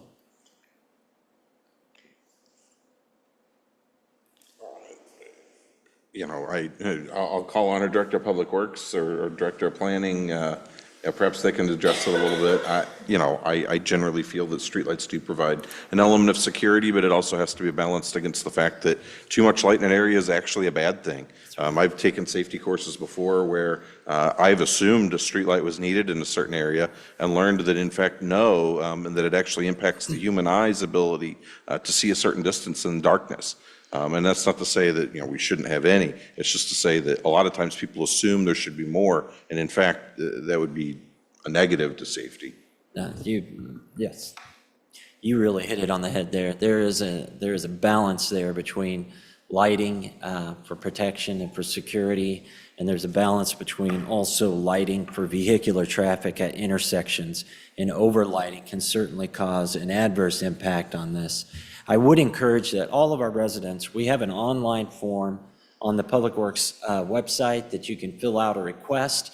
Oftentimes, we consult with our police department to better understand, are we seeing crime rates in this area? Right now, we're working on one over on J Street. It's got several lights along 7th Avenue, but there's just one hidden spot where there's this zone of kind of unprotected area, and we're working with them on that. And Mr. DeClue nailed it. If we put in that request, they'll gladly put up that light when they get the appropriate time. I just caution, we do keep in mind that those cost, and ultimately we want to make sure that we're good stewards of the taxpayers' money and make sure that we're putting them in areas that need the lighting, but we're not overlighting. So it's a balance there. But bringing in our partners such as the police department, planning and development, and when we actually lay out these subdivisions, we propose lighting at certain areas and do somewhat of a photometric study to make sure that they can see properly. So, Okay, Alderman Galloway has a question. Not to Mr. Parsons, to our interim city administrator.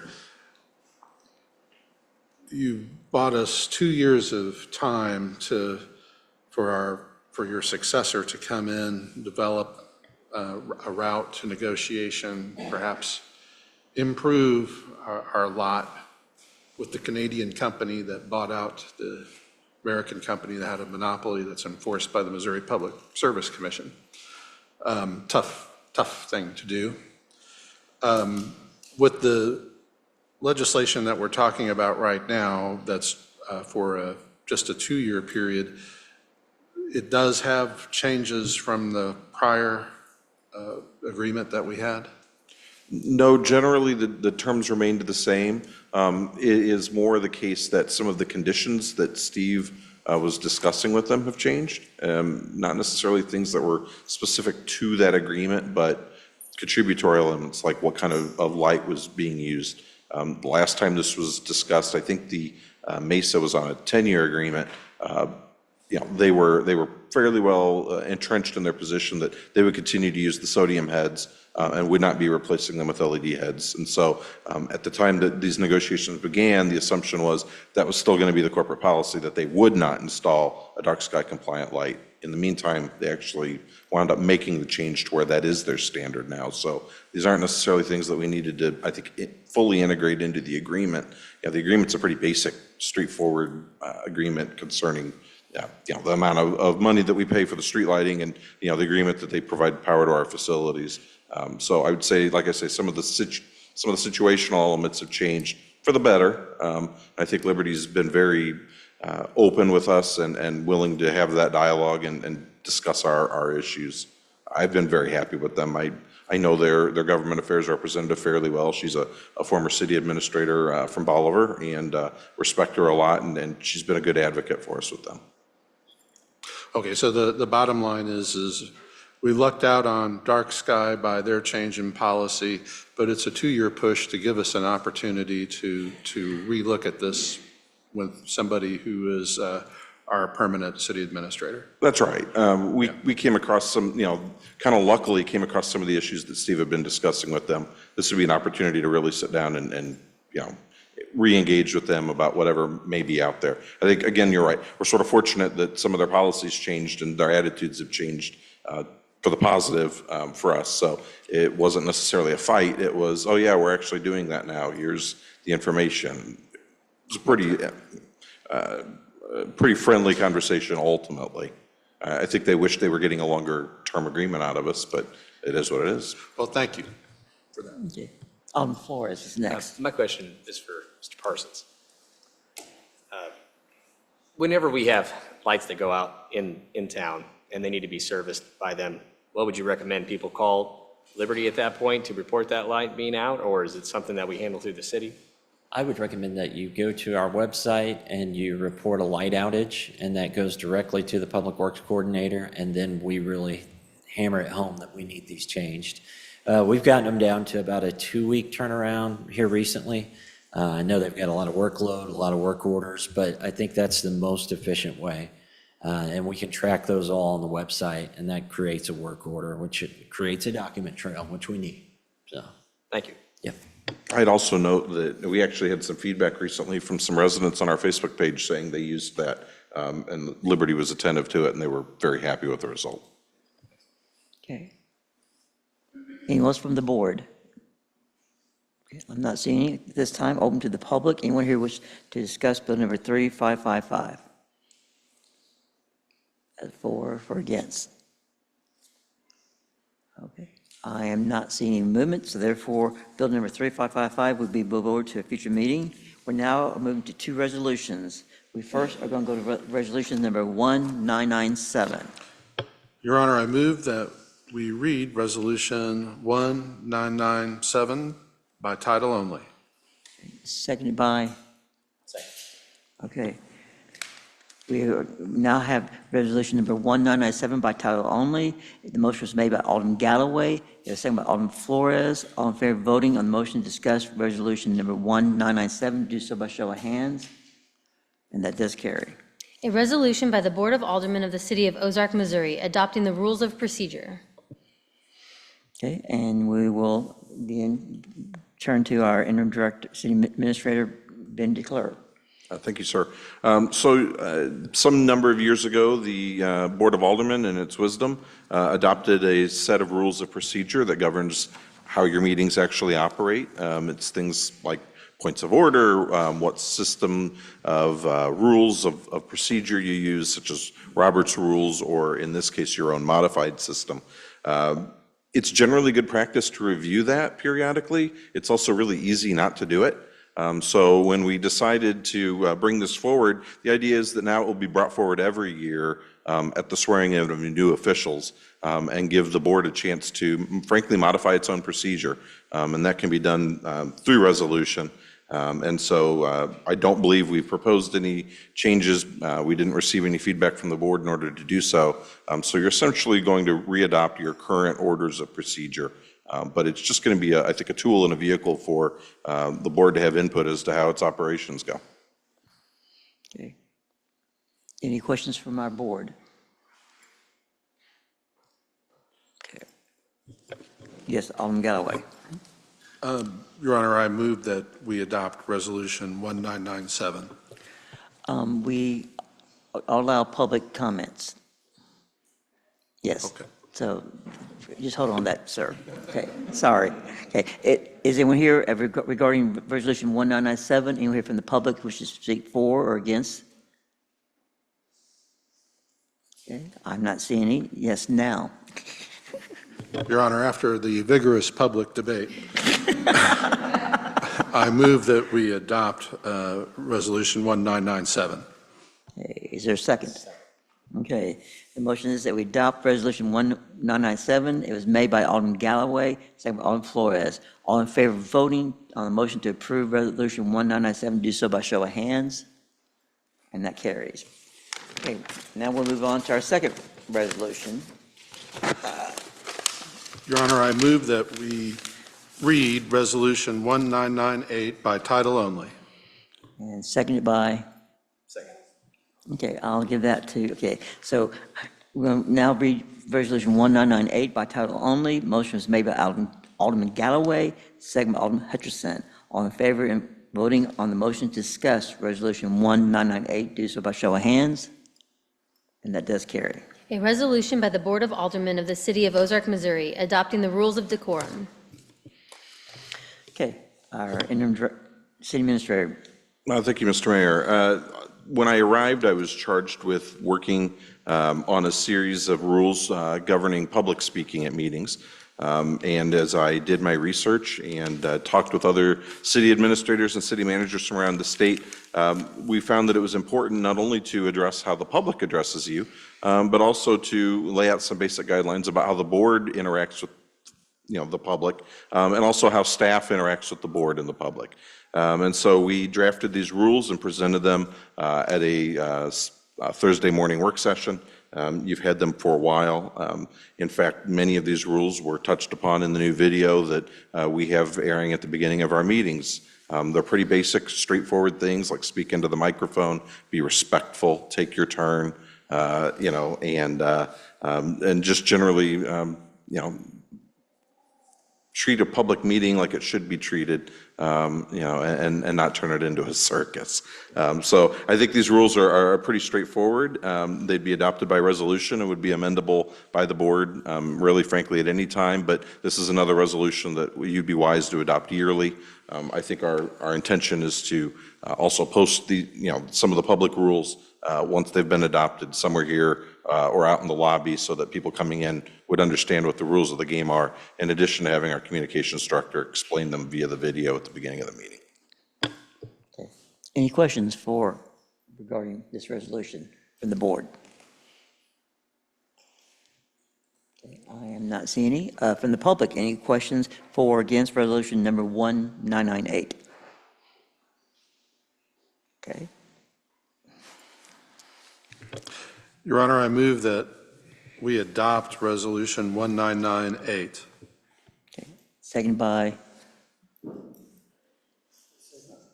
Okay, we'll give that to, okay. So therefore, we're now adopting Resolution 1998. It was made by Alderman Galloway, second by Alderman Metcalf. All in favor to approve Resolution number 1998, do so by show of hands. And it carries. Now we'll move to our second readings and final passage of the bill, and of course, this is closed to public discussion. We're now going to move to bill number 3546. I'm sorry, Your Honor, I move that we take a 10-minute recess. Oh, okay, is there, okay, then we're going to, a 10-minute reset.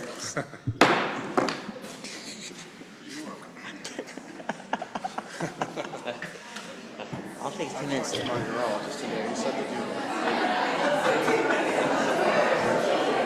Oh, well, I'm ready to see it. Yeah, me too. Okay, everybody's wanting me, but I'm not gonna talk to them right now.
Let's find our seats. Thank you.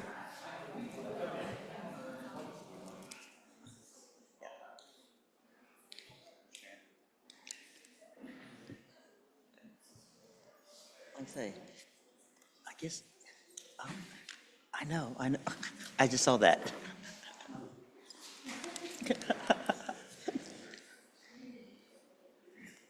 I just didn't realize we was missing someone.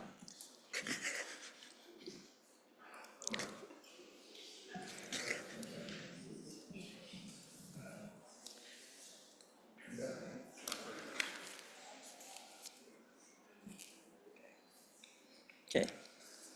Okay. We're now on our second readings of the following three bills. The next bill is going to be number 3546.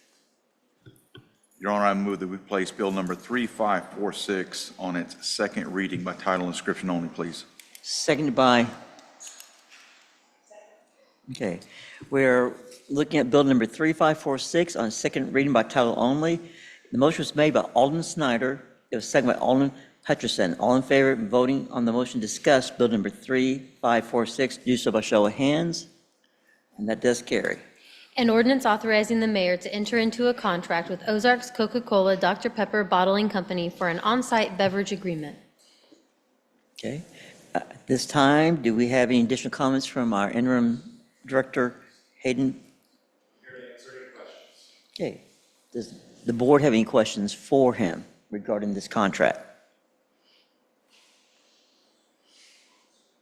I am not seeing any motion from them, therefore, Your Honor, I make a motion that we adopt Bill number 3546 as ordinance number 24-032. and second by, Second. okay. So the motion is that we adopt bill number 3546 to become ordinance 24-032. The motion was made by Alderman Snyder and was seconded by Alderman Flores. Roll call, please. Alderman Flores? Aye. Alderman Galloway? Aye. Alderman Hutchinson? Alderman Campbell? Aye. Alderman Snyder? Aye. Alderman Metcalf? Aye. We have 6 aye votes, motion carries. Okay, now we'll move on to second bill. It's bill number 3547. Your Honor, I move that we place Bill number 3547 on its second reading by title only, please. It's seconded by, Second. okay. The motion is that we read bill number 3547 on second reading by title only. The motion was made by Alderman Snyder, seconded by Alderman Flores. All in favor of voting to discuss bill number 3547, do so by show of hands. And that does carry. An ordinance authorizing the mayor to enter into a contract with Carnahan White LLC for fencing. Okay. Any questions regarding this? From Hayden? Any? I am not seeing the board with any questions. Okay. Your Honor, I move that we adopt Bill number 3547 as ordinance number 24-033. And seconded by? Second. Okay. The motion is that we adopt bill number 3547 to become ordinance 24-033. The motion was made by Alderman Snyder.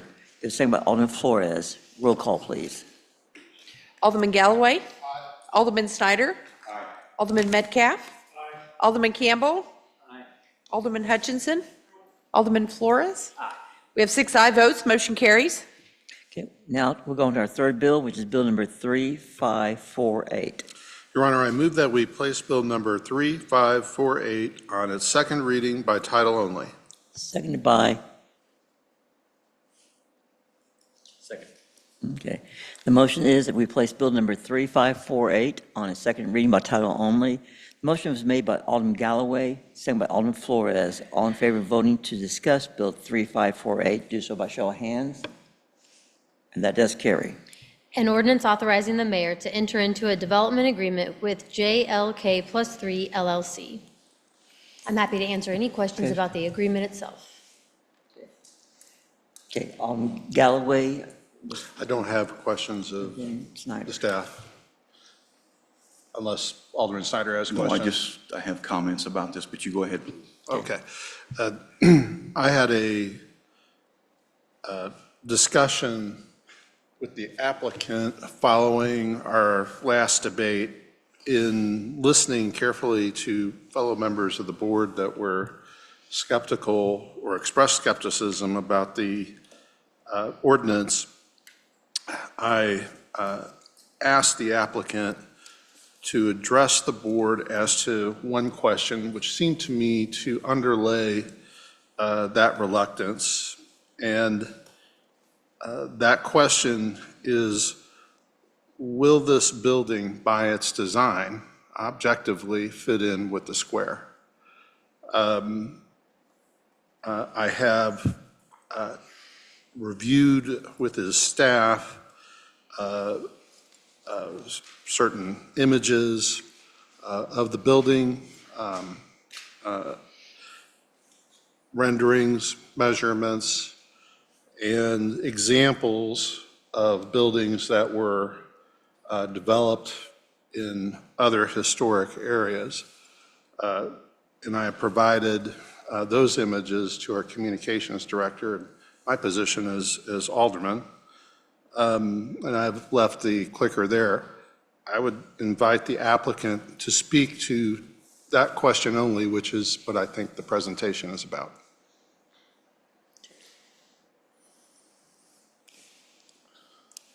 Good evening. Thank you for the question.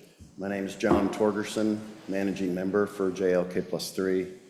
It's 130 Sherwood Forest Lane, and that's Ridgedale, Missouri. Could you repeat your question just for me so I can? Sure. If you could, you're an architect. You have been in the business for a very long time.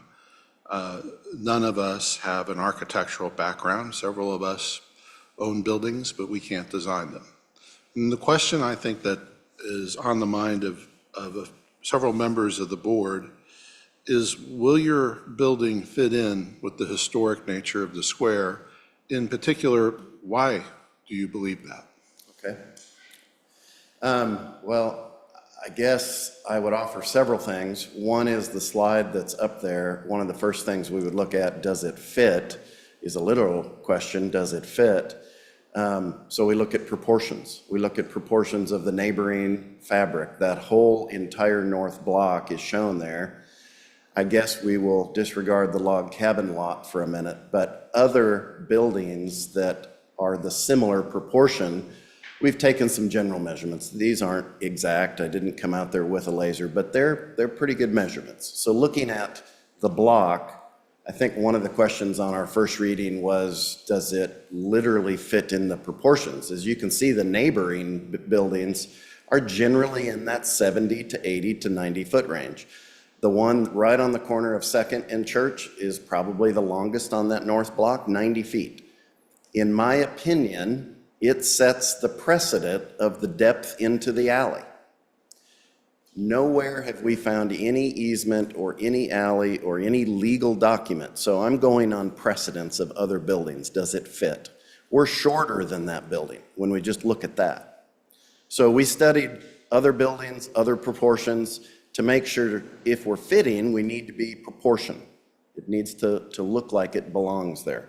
So regardless of the design, the box does fit with its neighboring buildings. We looked at site plan to see, hey, how can this fit?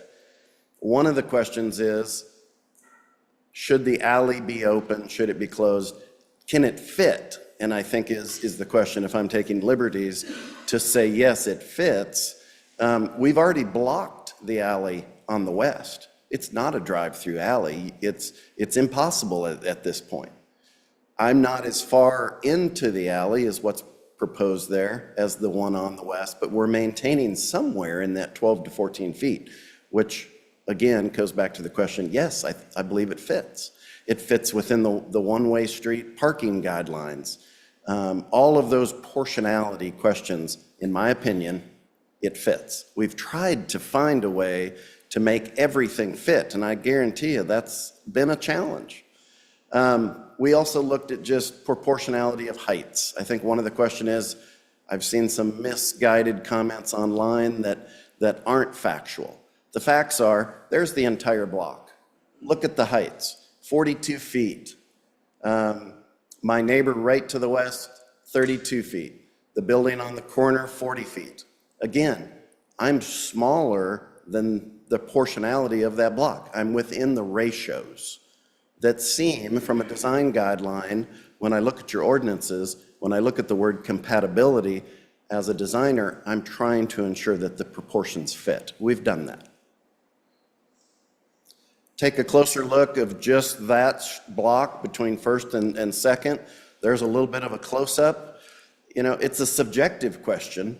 The way the ordinance reads, it is subjective. And so I'm trying to ensure that we're working within that definition. And as you can see, the compatibility of the windows, the way it's designed, it's very similar to the buildings that are neighboring buildings. I can show you some examples of modern buildings.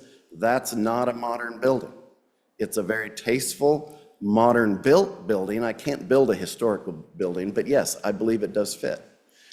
I took some liberties and showed you a close-up, just because I think there's some misunderstanding of materials. So Alderman Galloway's question is, does it fit? Well, let's talk about materials. We're trying to find a natural material that fits within a historic neighborhood. There's no better material, in my opinion, than brick. Our building is literally 90% brick with some glass. I don't have another material. I'm not saying in the design intent that we're going to do modern metals or those kind of things. We're trying to be tasteful and be compatible. I'm trying to find the definition of that and make sure that that fits. The close-up, let me go one more. We're even taking some of the historic brick detailing around the windows, enhance the windowsills. The windows that are shown in the punched opening with the arch, those are historic, correct, double-hung windows. I don't know a better way to be compatible. Let me zoom back out. There you can see the whole building, looking at the neighboring, see the brick detailing on pretty much all of the block that are vertical. There's soldiers, there's relief. It's showing some of that brick texture. We're trying to be compatible. I don't know how to do that better. We're trying to do that for the whole building. You can see the color of brick.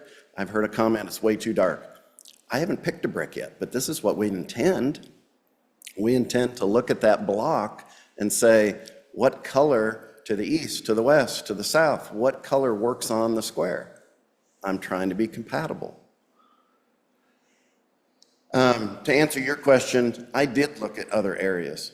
Bentonville is a great example of a large historic downtown, much larger than we have. A lot of complicated streets. Right above, or below the building where it says new construction, that is exactly what we are proposing for this square. You can see the whole block is historic buildings. Got brick, we got awnings, we got double hung windows, we've got architectural elements that help illustrate a very historical building. Well, look at the new construction. I've got glass, I've got brick, but we don't want to confuse visitors. It's in the ordinance that I need to be compatible, but I also not need to confuse people that I'm building a historic building. That's a tough challenge. But there's a great example. I sent staff down and said, go find some good examples that we're trying to do to bring economic growth into a square, but do it compatible, do it tasteful. Guys, I think that's what we've done. There's another view of that same building, corner windows. That's very similar to what we're proposing. We don't want to tease the visitor. That's new construction, but it's tasteful. It's compatible. There's another view, very, very tasteful. They've got retail on the bottom. They've got awnings. We're proposing similar things. We're opening that up to pedestrian way, so it's a little bit more transparent on that first floor. We're doing the exact same thing here. So very, very good example. Another view, this one, same community, and they've even taken the windows to, the punched openings to a much more modern look to it, more than what we're trying to do. Again, I would probably prefer that, but I'm trying to find a way to fit in this fabric. Here's another example that probably brings more modern. And I think they've done it pretty tasteful. They've got steel, they've got glass, they've got brick. It fits on that corner. We want to draw attention to the corner. Your ordinance calls me to do that. We haven't gone that extreme. We've a little bit more square and a little bit more tasteful. Really good examples in Rogers. And really the environment is just on fire down there because they've got diversity. We don't have to copy to be compatible. We have to be respectful, and I think that's what these examples show. I love that building. Does it fit? Is it compatible? I guess that's the argument. I sent a picture of this one because this is in our backyard. This is in the historic overlay district. This is a precedent that was done 4 years ago. This is not a historic building. It was a building that needed to be there to serve our community. Did we go through the guidelines that you're asking for me? I don't know, I wasn't there. But this is a good example. This is in the historic overlay district. It sits in our neighborhood. It is a modern building, but in my opinion, they've used materials and it's tasteful. I think our building personally is more tasteful. I think it fits better. I believe that's it. I don't know, Alderman Galloway, if that answers. To be compatible, to fit, it's an array of things. It's balancing. It's a tiny little lot that we're trying to make work. We're trying to make it fit. And I come tonight because I'm actually confused because we've matched every single thing in the ordinance. The trade, I think I heard some issues on the trade. The trade is balanced. It's square feet for square feet, and it takes a need in the alley and solves it, and it takes a need on the street and solves it.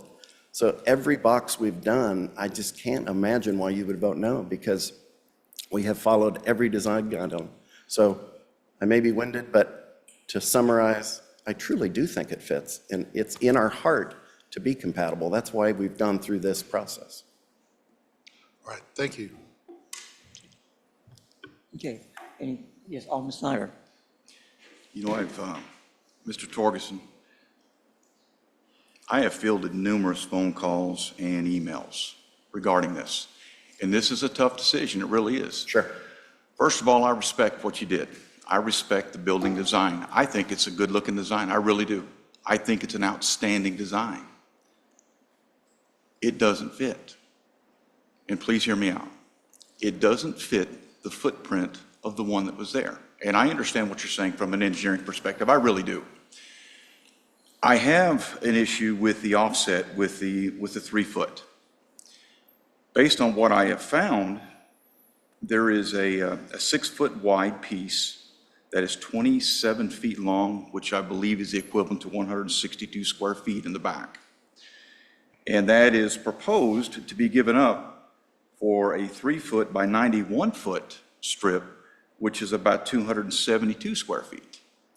So I don't think that that's, in my opinion, a fair trade on that one. And again, I'm just going by the numbers here, so Can please I respond to that? Yes, sir, please. We weren't calculating the 91 feet because we were not using that 91 feet. So Okay. we're only using 86. So the math that we use is 3 by 86. That's the use of the lot. Okay, I respect that. Okay, but these are the numbers that I had that I Sure. received here.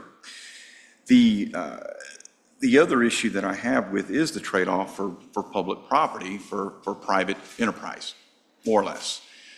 I do not believe that is a good business practice. And again, that's me, Alderman Snyder, talking. I also don't believe that is David Snyder talking. That's not a good business practice.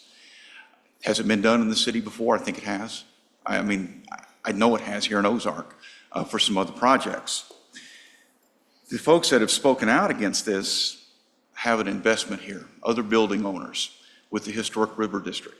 They want to keep that type of personality here in Ozark, and I respect that. But I also have to go back and respect what you're asking. You have some design aspects that I really like. The one-way coming in, I think it's fantastic. Traffic flow into this square is beautiful. Since this happened before I would come on board, but the square was restriped and it went to a one-way. I think that was a good idea. Having this traffic flow come in, I think is fantastic because it helps with the flow coming in. I really like the idea here. I just am not fond of the idea of a 3-foot overreach. With that, the building itself, as I see it here, I look to the left, I look at your photograph up there. The left side it looks historic, but the right side looks like an icon. It looks like a statement that you should be proud of that. You're making a statement. I just don't believe that building fits that hole. If that building were built somewhere else in the city of Ozark, hands down, I think it's a beautiful building. I just don't think it fits right there. And that's where I stand with it. The folks that live here, they come here for the historical perspective. And throughout the nation, and this is not a dig at you by no means, but it looks like a lot of the history in the United States is being taken away because they want something new and something better. I think we need to try to preserve what we have. And I do understand you can't build a historic building. I understand that. I really do. I would just like to see something fit in that spot, in that footprint. Now, I have an ask for you. In reference to your glass in the front, would there be any way to adjust that and solder that glass at the top to make it fit in like a big picturesque window? I'm just curious. Is there a way to do that? I mean, I'm not sure that's the difference of the win here. Well, to me it is, and that's why I'm asking, because I think what a lot of the comments that I'm receiving, it looks too square. It looks too modern. I think if that could be smoothed over a little bit, I think it would be more palatable. Shape of the windows is something I'm willing to work with. I just don't know if that's going to change all the concerns. Sure. A couple of responses. First of all, you asked after first reading that maybe get a hold of the neighbors and see. Yes, sir, I did. Support. We've done that. I haven't reached all of them. But I did get a list, if you allow me to answer that. No, I take your word for it. We have 1, 2, 3, 4, 5, 6, 7, 8 owners and residents that own property within the square and around the square that support this. So there appears to be more in support than in opposition. Gotcha. I appreciate it. And I've got letters of support, Christian County Economic Corporation. I mean, we put that together because you asked of that, so we'd be willing to supply that at any point. Okay. The final question that I have, did you have something else? No, it's frustrating because we have worked tiresome to get through this process. And the ordinance that is on the books, we've met. But I'm asked to go further. I'm asked to redesign and some of those things that just doesn't seem quite, it just doesn't taste good. So are we willing to do that? Sure. Because we want to be on the square. Do I have other options to go build? Sure. But there is no building to preserve right there. It is gone. I can't bring it back. So the only option. That's not what I'm asking, because I The understand only that. option is an ROI that does have a tenant, that does have a use that I can find and fund is what is shown on paper today. Okay. Can we change the shape of the window? Sure. We're that kind of a developer. But it's just frustrating because we've met all the boxes. Literally, I showed you in our presentation, you have about 7 things in the design guidelines. We've checked, I think, 6 of those 7, if not the 7th. And I have support of the square owners. It's like, why are we having this conversation? All right, thank you. Alderman Metcalf is next. Yeah, thank you. Mr. Turgeson, this is my first night being an alderman. And so forgive me if these are simple questions. How long is that lot sat vacant? When, I think June or so about a year, we tried to work with the previous owner and it just didn't work. So the opportunity came and we purchased that, and I've owned it since I think July-ish of sometime last year. how long could it sit vacant? Well, I don't have an intention to do much else with it other than this. Now, an opportunity may arise, you know, but we've worked about a year to put this package together. Funding is fun right now, and to make all the things balance, it's a challenge. And we have this. I don't know when another package will be put together. Well, I want to thank you for all your hard work. There are citizens of Ozark that thank you. I can't say it enough. Thank you, thank you, thank you. And I'm sorry that you are disappointed and you're frustrated. I still think we can work together and come with a great solution. The word historic is relative, I believe. Could you gather an answer for me on what was sitting on that land, say, 600 years ago? No. Okay. Could you be persuaded by the city leaders to build a parking garage there and use our designs? No. No. I mean, the ROI, I mean, I've sat in your chair and we've looked at some of those problem solving, and I understand the pressures and I totally get that. But parking garages we've studied there, it's just a very, very tough problem to solve. Bringing 7 or so additional lots that as a developer I'm paying for as an improvement, as much as we can squeeze in there, that's the best I can do with that little posted size lot. But we do need a long-term solution somewhere. Thank you. Thank you very much. Alderman Flores is next. Please. I do think it's a beautiful building. I do. And looking through different stuff, you know, and talking to a lot of different people about it, and I know you've been in the square for quite some time. I know it's something we're very passionate about, and I understand you not wanting to design by committee. I don't think that you should have to, and I'm willing to wager, well, besides your staff here, you're probably the only other architect in the room. But there were two things that really aren't a deciding factor for me, but I think they're relevant. With our ordinance, I know that there were two things that our city staff didn't feel like fell into that. And I know that we had, from what I was understanding, we'd sent that off to the State Historic Preservation Office, and they had agreed with our staff's assessment.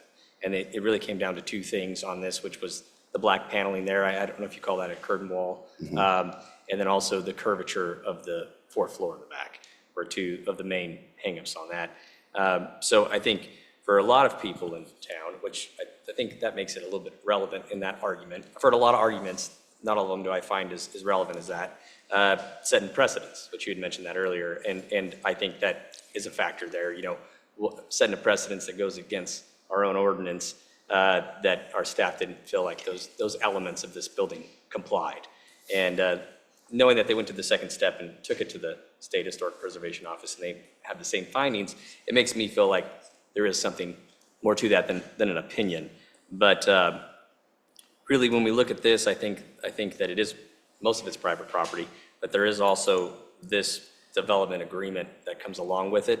And that's where it starts becoming a hang-up spot for me as well, is because you are needing something from the public here to put your building there. And I do understand why you're wanting that extra room. I do understand the purpose that it serves. And I don't necessarily have an issue with this agreement. I think that the amount of financial impact to you to get that 3 foot is a lot. I mean, you're putting a lot into that to get that. So I don't think it's something that we're giving you and you're not putting your share in there. But I think it does, now public opinion really does have much more of a stake in this because it is public property that would be part of this developmental agreement. And so knowing that it's not meeting our ordinance as far as our staff's concerned on those certain elements, and neither the State Historic Preservation Office, I feel like that's a good argument for some of the public as far as why this shouldn't go forward. And then with having that public, this development agreement as part of that, I think that it does give the public a little bit of stake in it because it is all of our property essentially. And so if we're going to give that up, I feel like, not that it would take you back to where you have to go and get everybody's design approval on everything. I understand that no matter what goes there, we're going to have a lot of the same challenges, whether it's you, whether it's someone else. Foundations have to go in. Things have to be done. That pole's going to have to come down. There's a lot that has to be done there. And I want to see something built there, but I would like it to fall within those guidelines of those couple elements at least, and bring this thing in where it would meet our ordinance. And I know that may be up to your interpretation from your standpoint is how you're looking at it, and I'm not faulting you for that or anything. I just think that that's a sound argument for that. Response? Yes, sir. First of all, it is not a gift. That 3 feet by 86 feet is not something that is a gift. I'm paying for all the infrastructure improvements to align your building also. Right now, the columns of City Hall look like they actually sit in the sidewalk in the easement, so pushing that out straightens that pedestrian way. We also have the question of utilities on private land. There is no legal easement on the north side of that. It is basically what a survey told me is probably a nightmare. So we're giving up land, paying for the infrastructure, working with Public Works to fix that.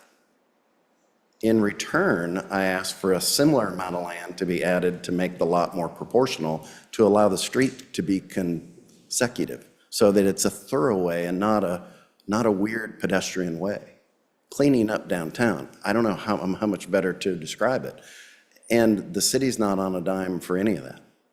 That's a win-win-win. When you trade land, it has to benefit both parties. This cleans up an easement, a legal situation that going forward is going to be a problem. This solves that. So when we say a win-win, I don't know a better way to describe it. And I would agree that with your assessment of that there, but I also think it's, and I shouldn't have said give, because that's not the arrangement here, nor am I trying to make it seem like that. But I do think that it makes, lets the public have more stake in this than. It's a fair trade. So from an observation, this is a developer paying for the improvements, trying to make the square a better place. And I would agree that's what you're trying to do. I think that for me, like I said, this, knowing that it's not meeting our ordinance in those fashions, I do think it's relevant. And I don't want to set a precedence for down here to allow other people to skip past those parts of our ordinance. And I don't think that was your intention. I'm not claiming foul play by any means or anything like that. And I do think it's a beautiful building, and I think you've put your heart into it. And I don't think anybody that is going to put as much into a building down there as you are proposing.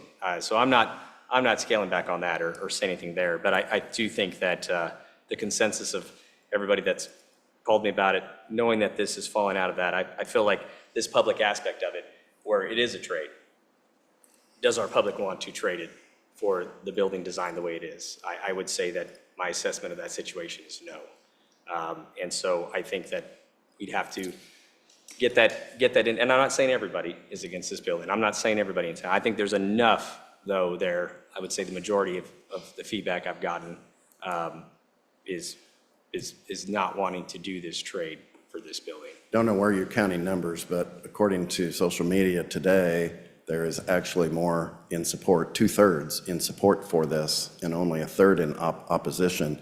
And a lot of that third is the same people. So over and over with the same comments. So we posted a lot of clarifications that were asked. Let's get with neighbors. Let's make sure. Let's work together. We did that. There's quite a few that have turned their opinion. Our staff counted today, just numbers. This isn't number of posts. This is people. And it's closer to 100 in support with only about 30 in opposition.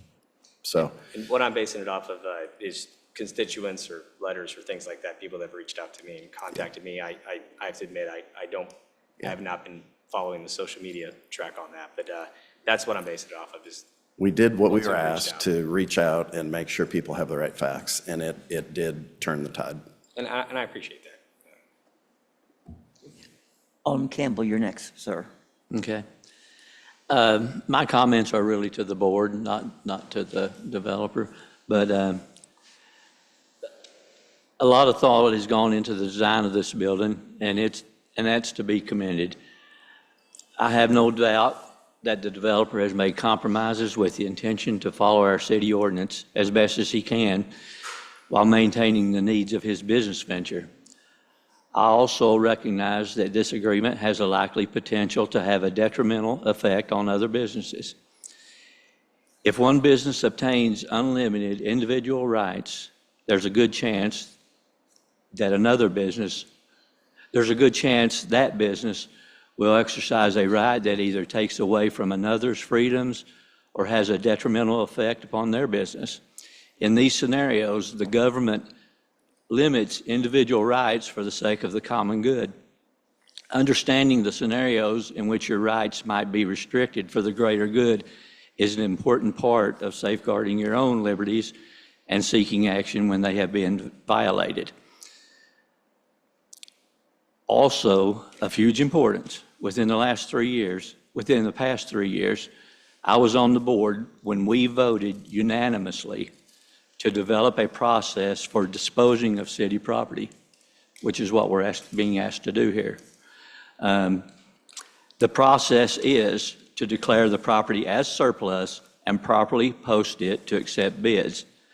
This process should be followed. Thank you.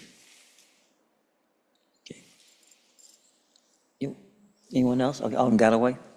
I have a couple questions to staff and remarks. The process that Alderman, this is directed to the city attorney, process to which the Alderman just referred to, how does that apply to this situation? Alderman Campbell was correct that the ordinance was changed when he was on the board formerly, but then after, I believe, he left the board, this board voted to amend that law.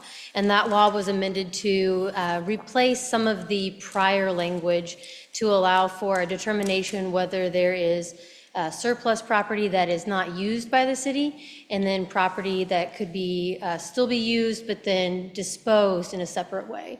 And so this property is still being used, and so it would fall outside of the surplus property ordinance. So the ordinance that is before us now in terms of developers agreement complies with ordinances dealing with the sale of city property? It does. I have a question. I'm not sure if that's to the Public Works Director. I suppose so. The easements that were referred to by the applicant, which were sewer and water easements, I heard him refer to. Can you explain what he was referencing? Currently, there are no recorded easements on that property that we're aware of. I believe that there's been some title work, and now we're in the process of surveying. I don't think we've found any type of easement documents at this time. So I need to inquire about it, because the question is whether we're in a fair trade with this developer in terms of what the taxpayers need. And I'm not asking you to assess its fairness, but I am asking you to define what the issue is as far as the existence of a sewer line and any water lines on his property. Yeah, I mean, we run into this quite often in areas that were developed, especially during this time period, and especially in areas that you see a lot of density or increased density in downtown. There's a lot of easements that simply are not recorded. And there's a lot of utilities that we find within right-of-way. When we did that entire infrastructure revamp, most of the digging that we did was right in the middle of the street. And that was on purpose. When the surveyors and engineers laid this out, they wanted to promote density and put the utilities in the street so that they could focus on providing more density. But I know this has been said, and I've heard this week several times. If you're going to ask Public Works, if when it comes down to easements, what we want as much as we can get, because That's our business. And I'm just telling you, from our position, this has been said to me multiple times. We need the space to work, and we need the space to operate and maintain. Right now, we currently don't have a legal description or a legal easement to operate or maintain. And that's where my question comes from. It's really more specific than what you were talking about, although I appreciate it. The fact is, we've got a water or a sewer main that runs on this developer's property. I'm asking.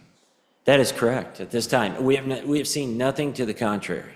And I'm asking, a water line as well? No, the water line is in the street. That's why I was kind of explaining the rest of the utilities. Sewer is dictated more by gravity, and that it seems to appear to have been set up like an alleyway. So it really comes down to the cost benefit, and luckily that's what this board has to decide. Sure. But I guess my question is, do we have, as a city, a right of access to that sewer main presently? We do not have a legal access and any type of easement currently. So if something goes wrong with the sewer main, which is supplying downtown, we do not have the right to go in and repair. Not to my knowledge, and I'll look to the attorney for that. We don't have anything recorded. So what we do as a city, and just so that everybody doesn't think we're rank amateurs, there was a long period of time in Ozark where nobody mapped where our sewer mains were. Is that right? That is correct. So periodically you run into one, unfortunately. When properties redevelop, we try to resolve those issues. So when you have that, when you have a sewer main that you can't access that supplies the city, you have to pay to acquire access. Is that right? Usually. I mean, you just can't go in and take it. I can't go in and take it, no. I will say that we've often, in the downtown, we still go in and maintain it. Sure. But in terms of acquiring an easement for it, we have to provide compensation to the owner. That's correct. All right. And we do not have that kind of agreement with Mr. Torgerson separate from this development agreement. Is that right? That's correct.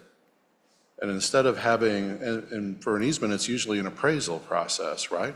There's an appraiser that comes in, we figure out how much land that we're taking away from the owner, and then that appraiser gives us a value. That's correct. There would be comps involved, and they would look at similar properties with similar densities, and yes. And then the mayor, there's discussions with the city attorney and the owner's attorney, and there's negotiations. And then the mayor ends up writing a check with taxpayer dollars and handing it to the owner. That is correct. To get access to our sewer mains, if that's an issue. It happens more often when we're building new sewer extensions, but yes, in this case, it could happen in an existing area where you need an easement, yes. Okay. Under the development agreement, we're not writing anybody a check, are we, with taxpayer money? No, sir. Under the agreement, we're getting access to our sewer line. We're getting a property right to the sewer line in a sense, in the form of legal easement. And we're getting public space in the form of a sidewalk that allows for people to walk through. Does that all seem part of the deal?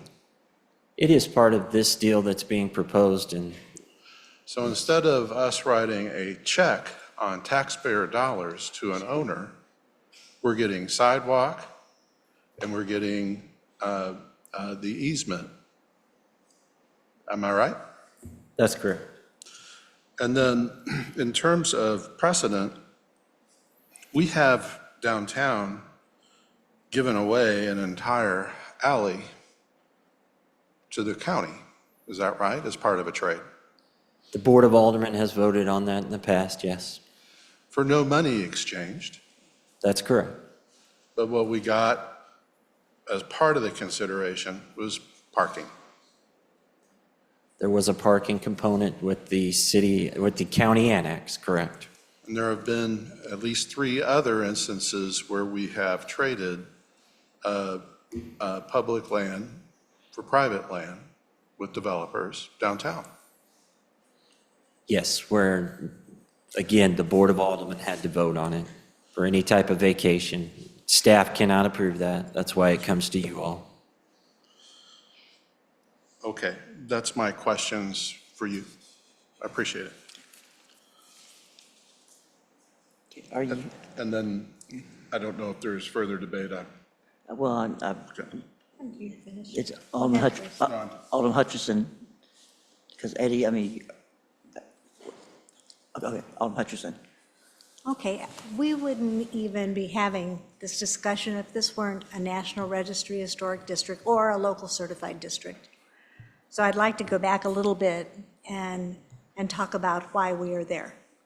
A National Historic District doesn't just occur because there's a cluster of old buildings.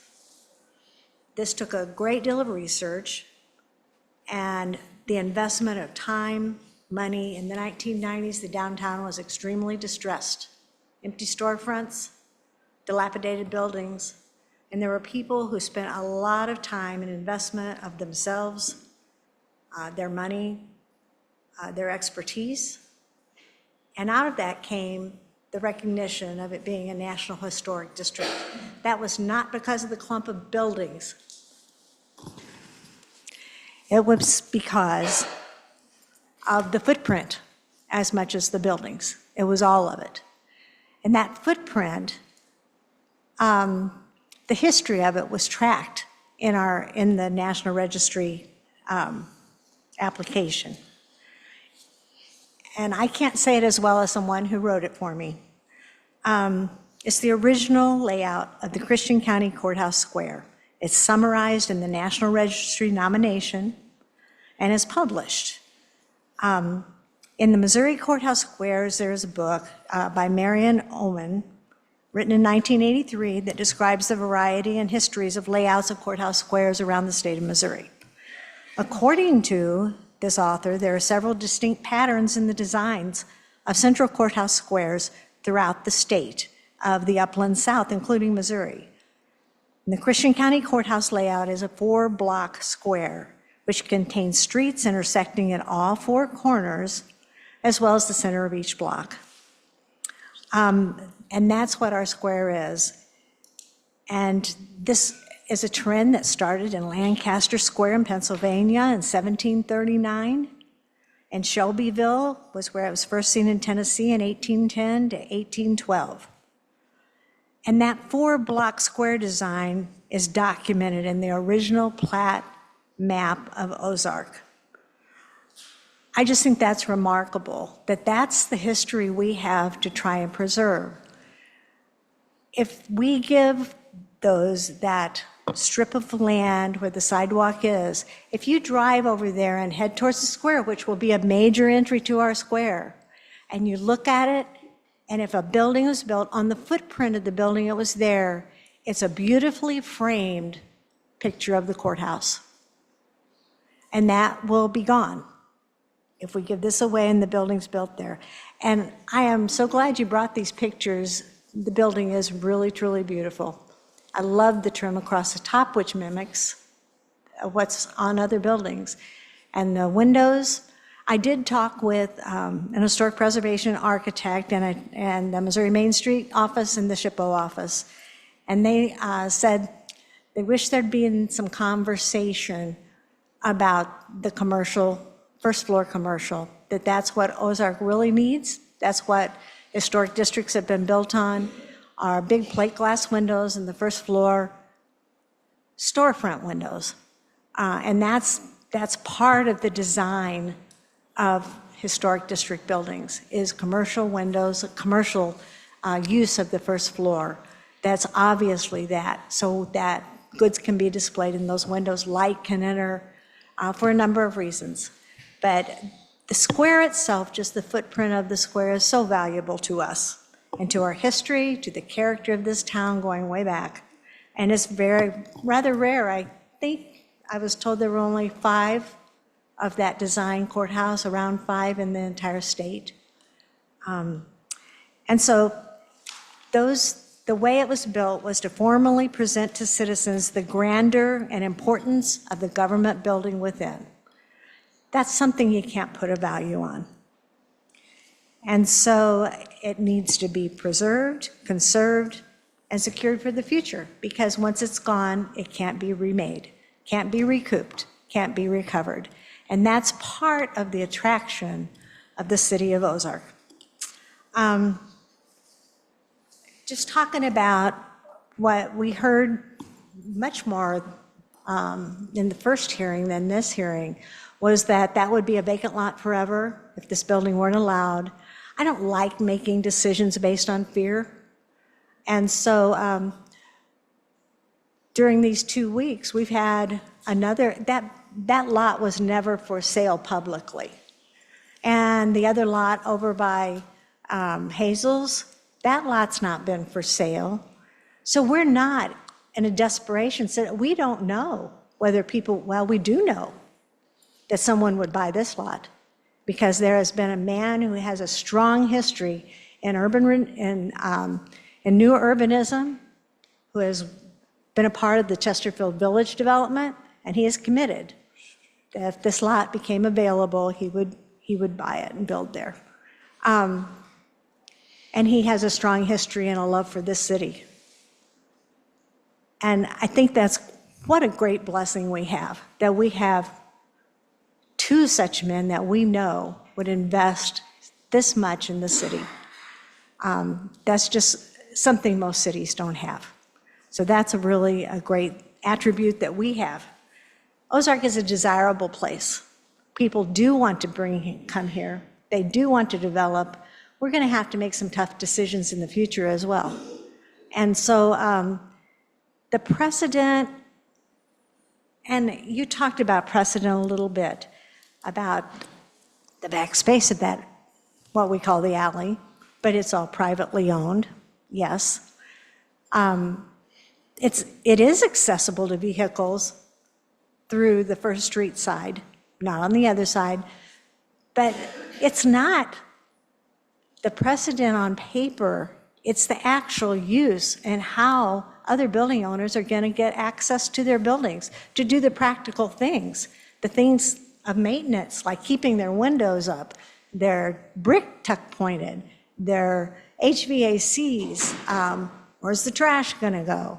All of those things, it's really needed for those business owners, and they'll be negatively impacted by the closure of that alley to vehicles. And I've heard from several of them. I'm sure some of you have too. So these are just some of the things. It's subjective. The design it's not hard and fast in historic buildings. It never is. And that's why it's so difficult to make decisions.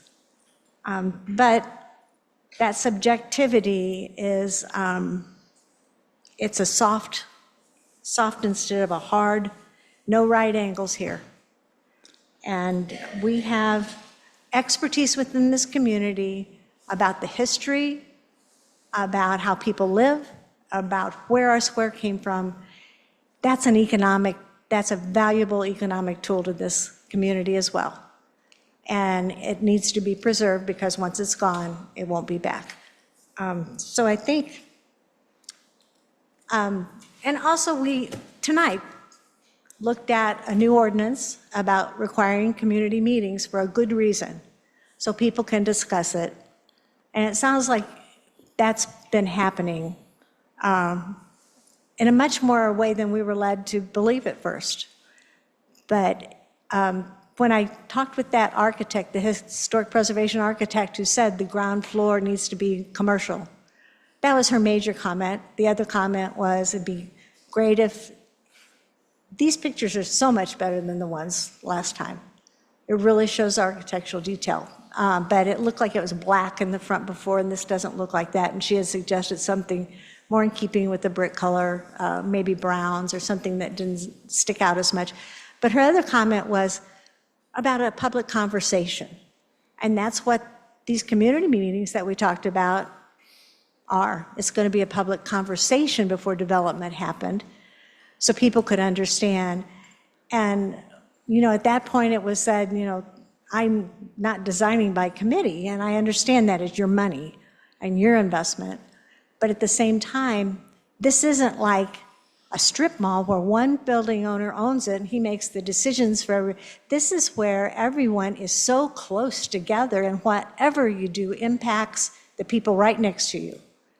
And so having a conversation, and that was what this historic preservation architect said when I told her it didn't sound like there was going to be a conversation, because at that point it didn't.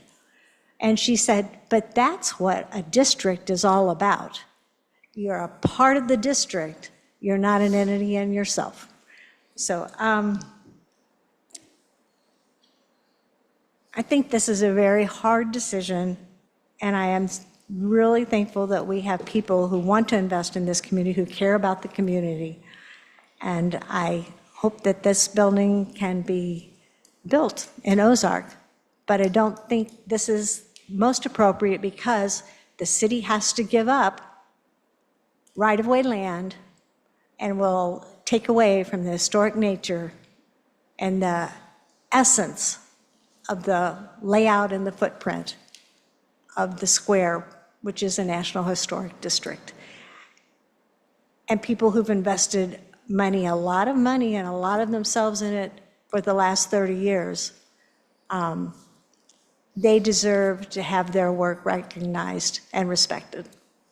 Thank you. Alderman Campbell.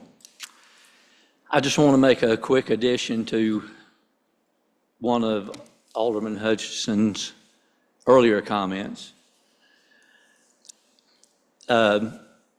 Taking a plan view, it's been told to me in the last week that if you take a plan view looking down on the square, which she commented about how First Street comes in from the north and in from the south, and you're looking straight on the courthouse and it kind of frames it in.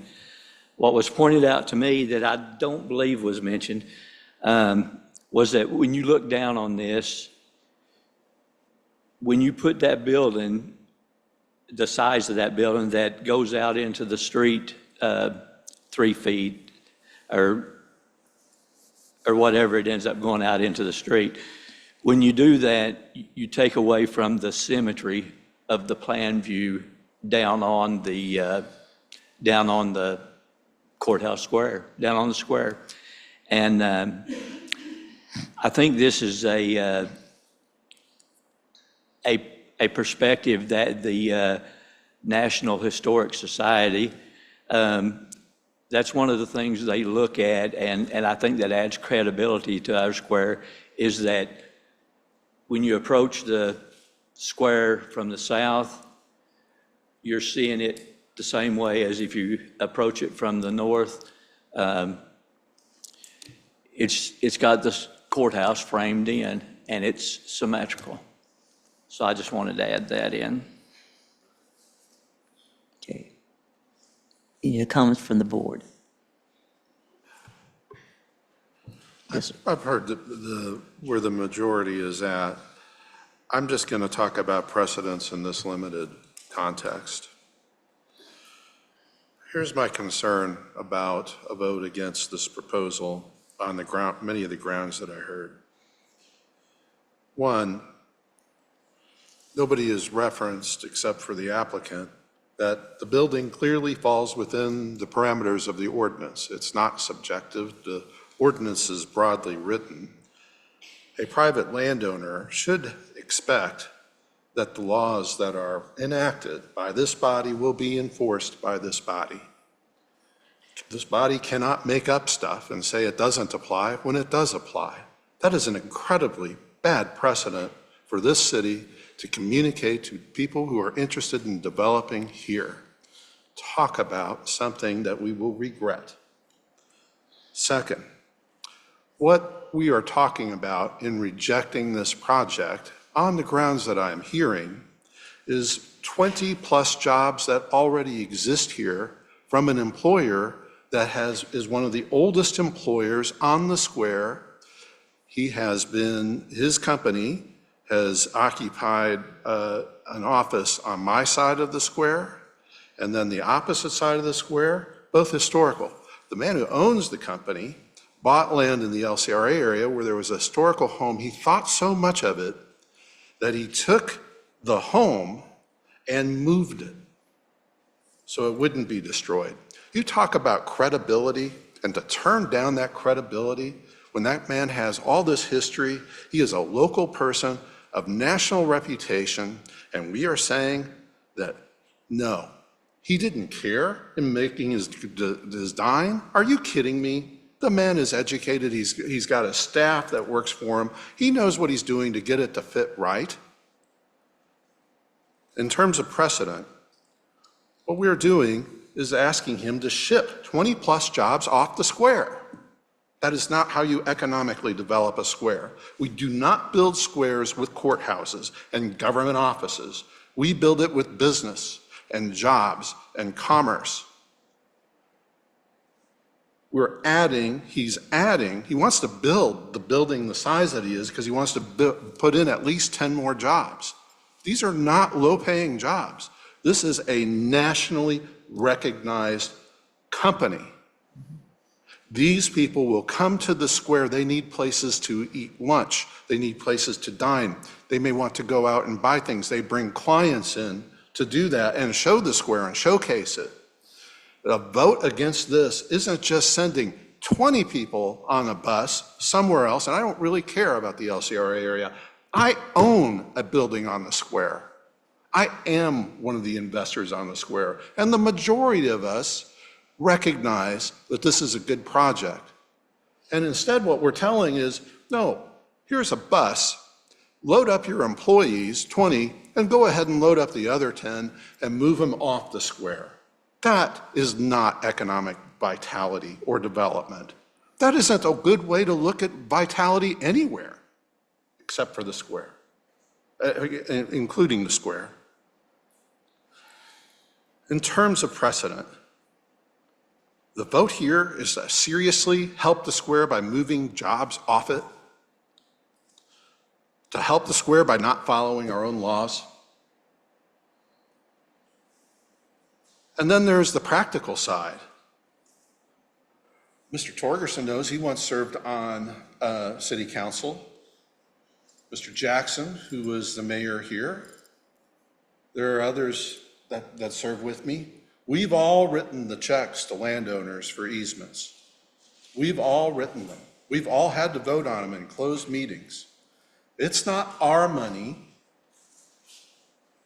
It's the taxpayer money that is affected by that check. And if we turn down a deal where we not only get a sidewalk that will actually make sense because it is cut off. There is no sidewalk in front next to our building. There is no clear lane, pedestrian lane, to get the beautiful view of the square. He's offering to do it at no cost to us, to stripe the parking lots at no cost to us, and to give us access to an easement that we don't have any right to for nothing. Except if you have the price of 20 or 30 jobs here. Oh no, but our price is, no, move them out. That's the precedent that this board is setting. You talk about landowners' rights, baloney. We won't follow our own ordinance. And we turn down a deal that we would give anybody and take with anybody to avoid paying taxpayer money for no reason. And the precedent is that we'll be trapped by history. Are you kidding me? Historic preservation, yes. The people that wrote letters to the board members and to me, most of them are major owners on the square. Most of them, like me, moved on the square because we cared about history. We wanted to preserve Ozark history. But we did not do it because the Department of Interior's Department of Interior's National Park Service regulations, and that's what we're talking about with historic preservation, the Missouri Preservation society or organization, you can look at their website. They're all about enforcing Department of Interior regulations on handling historic property. That landowner that talked about, there's a big problem there. The landowner wants to take over some other landowner's property, put in some design that we as the government approve? Come on. But that landowner, I bought my property from him. I got advice. Should I be trying to get the tax credits under the Department of Interior's guidelines? Oh no, don't do that. That's expensive, it's not worth it, it's not practical, you'll not be able to use your building. Oh, me, I did it anyway, wasted $12,000, did an appeal, because it's completely ridiculous. Historic preservation is important for everybody here on the square that supports it, but accepting federal guidelines and regulation into our city code will kill and choke growth, and it will send 20 and 30 plus jobs out of downtown. Now, that's not the town and the city council precedent that I want set tonight, and I hope you will consider it when you vote on this. Thank you. Yes, Alderman Hutchinson. Just a couple of questions. So Jeremy, like you said, there are, I guess I should say Mr. Parsons, there are several sewers because of the age of the alleys and the age of the property lines and all of that. Have you had trouble getting access to those in the past? No, we've never had any trouble getting access to those. It's almost like an understood, but technically we do not have the legal right. Second question, if we wanted to do pull-in parking on First Street right now, all the way down, would that be possible and create a lot more parking spaces? The right-of-way currently as it exists would absolutely support that type of parking.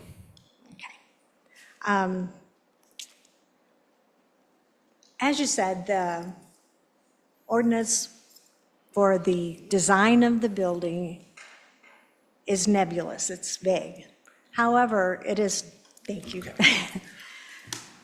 However, it is not about giving up right-of-way. That is something this board can decide. And whether we want to do that or not, there's nothing nebulous about it. That's just a decision that we have to weigh and decide what is best. Okay, thank you. Is there, yes, Alderman Metcalf. I'd like to thank Alderman Galloway for his comments. The hour is late. However, we're talking about a building, people. We're talking about a building. And it's 10 o'clock at night. And the building, if built properly in the year 2024, 2025, should easily outlast all of our lives. So I think we shouldn't keep going. Thank you. Yes, sir. The only comment I would make in response to that is I probably won't be here another 20 years. Decisions I'm making are not for me. They're for posterity.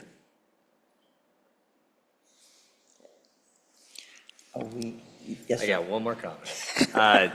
I think one thing that we have to look at with our whole downtown, long time ago, we had Ozark Historic Preservation Council. I see, I was on there with Brad Jackson, I've been on there with Gina Hutchison. A lot of us, we had a board, we had a committee, and we tried to maintain this whole downtown area.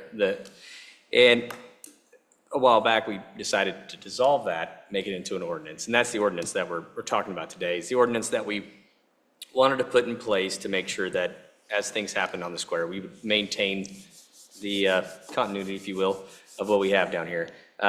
Like I said, the one thing about it is I don't think this building is meeting that ordinance. I don't. I don't think it's meeting it on those two items. I don't, and that's not just the opinion of city staff, it's the State Historic Preservation Office was agreeing with it, and that is the reason why it's here tonight, is because it had to come to us because it did not meet those things. So I think that is important to put out, because to make sure everybody understands that, it did not meet those requirements because of the roof, because of the different things there. Now, I think it's a beautiful building. Do I think that would it be great to have this built there? I agree with that, but I think those things are relevant, and I don't think that we can say that we are going against our own ordinance there. I don't think that's quite fair. I think that we are sticking to our ordinance there, and I think that's setting a precedence to maintain that ordinance. And I think that is a relevant thing for us to do with the downtown. I think it's what we spend a lot of time trying to maintain, and it's important. Yes, sir. Okay, that's the final word is, I just wanted to make a correction here. The staff was never involved in this decision. This was under the ordinance, always a board decision. It never went to staff. It never was appealed. It was never brought here. The only process is this process. And whether or not this building complies with SHPO or some other federal regulation, SHPO state, is not before us. Our ordinance has rejected most of the language from the federal government on this. And we got rid of the Historic Commission, which is required by SHPO because it didn't function and it strangled growth. So just so that we can't dodge the responsibility here, this is our ordinance, our decision. It's not nebulous, it's clear, it's just very broad. And among its statements is it cannot mimic a historic building. And as much as I have some skepticism about following federal rules, here's from the Historic Preservation article, new construction within boundaries of historic properties from National Park Service. New construction should also be distinct from the old and must not attempt to replicate historic buildings elsewhere on site and to avoid creating a false sense of historic development. If we're going to incorporate their regulations, we might as well incorporate all of them, although I can tell you, we didn't. Call the question. Oh, okay, call the question. This is new, we need a second, or call the question? Well, is he asking to make his motion to, yes, pursuant to your rules of order, the sponsor of the bill has the last word. I move that we adopt bill number 3548 as ordinance number 24-034. Is there a second? I second that. Okay, the motion is that bill number 3548 becomes ordinance 24-034. Motion was made by Alderman Galloway, second by Alderman Metcalf. Roll call, please. Alderman Snyder? Nay. Alderman Hutchinson? Yeah. Alderman Flores? Nay. Alderman Metcalf? Aye. Alderman Campbell? Nay. Alderman Galloway? Aye. We have 2 aye votes, 4 nay votes. Motion fails. Okay, thank you all very much. Due to the hour, can we bypass the reports?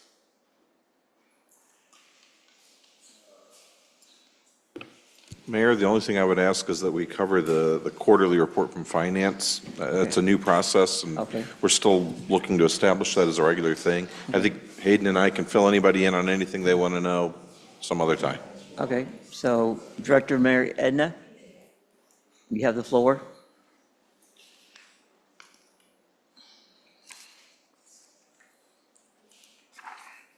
Okay, I know it's kind of late, so you got the reports in your packet.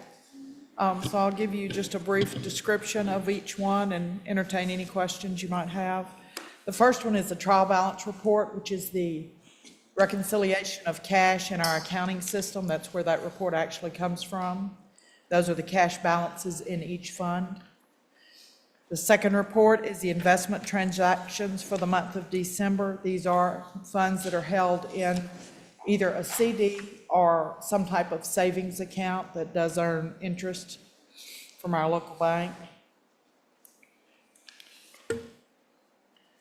The third report is revenues versus expenditures, and it gives you December of '23 and the year-to-date for 2023, the amended budget and the percent of that budget, and it compares it to the year 2022, and that is for each fund, total revenues and total expenditures. And the last one is just a cash flow statement. It shows, it kind of breaks down, we post items by receipts. Accounts payable is where we write checks, payroll numbers, and then we make journal entries at the end of the month to take care of any other reconciliations that need to be done. So it just breaks down those types of entries and gives you the cash balance at the end of the month, in this case, the end of the year, and it does match, sorry, the trial balance on the front that gives you the cash balances from the accounting system. Any questions? Okay, there'll be a test now. Thank you very much. Okay. We're now to item 10. Any further comments or anything? Okay, I'm not seeing any. Okay. Is there a motion to adjourn? Second. Okay, the motion is to adjourn by Alderman Galloway, second by Alderman Flores. All in favor, do so by show of hands for adjournment, and that carries. Thank you all very much for your time tonight.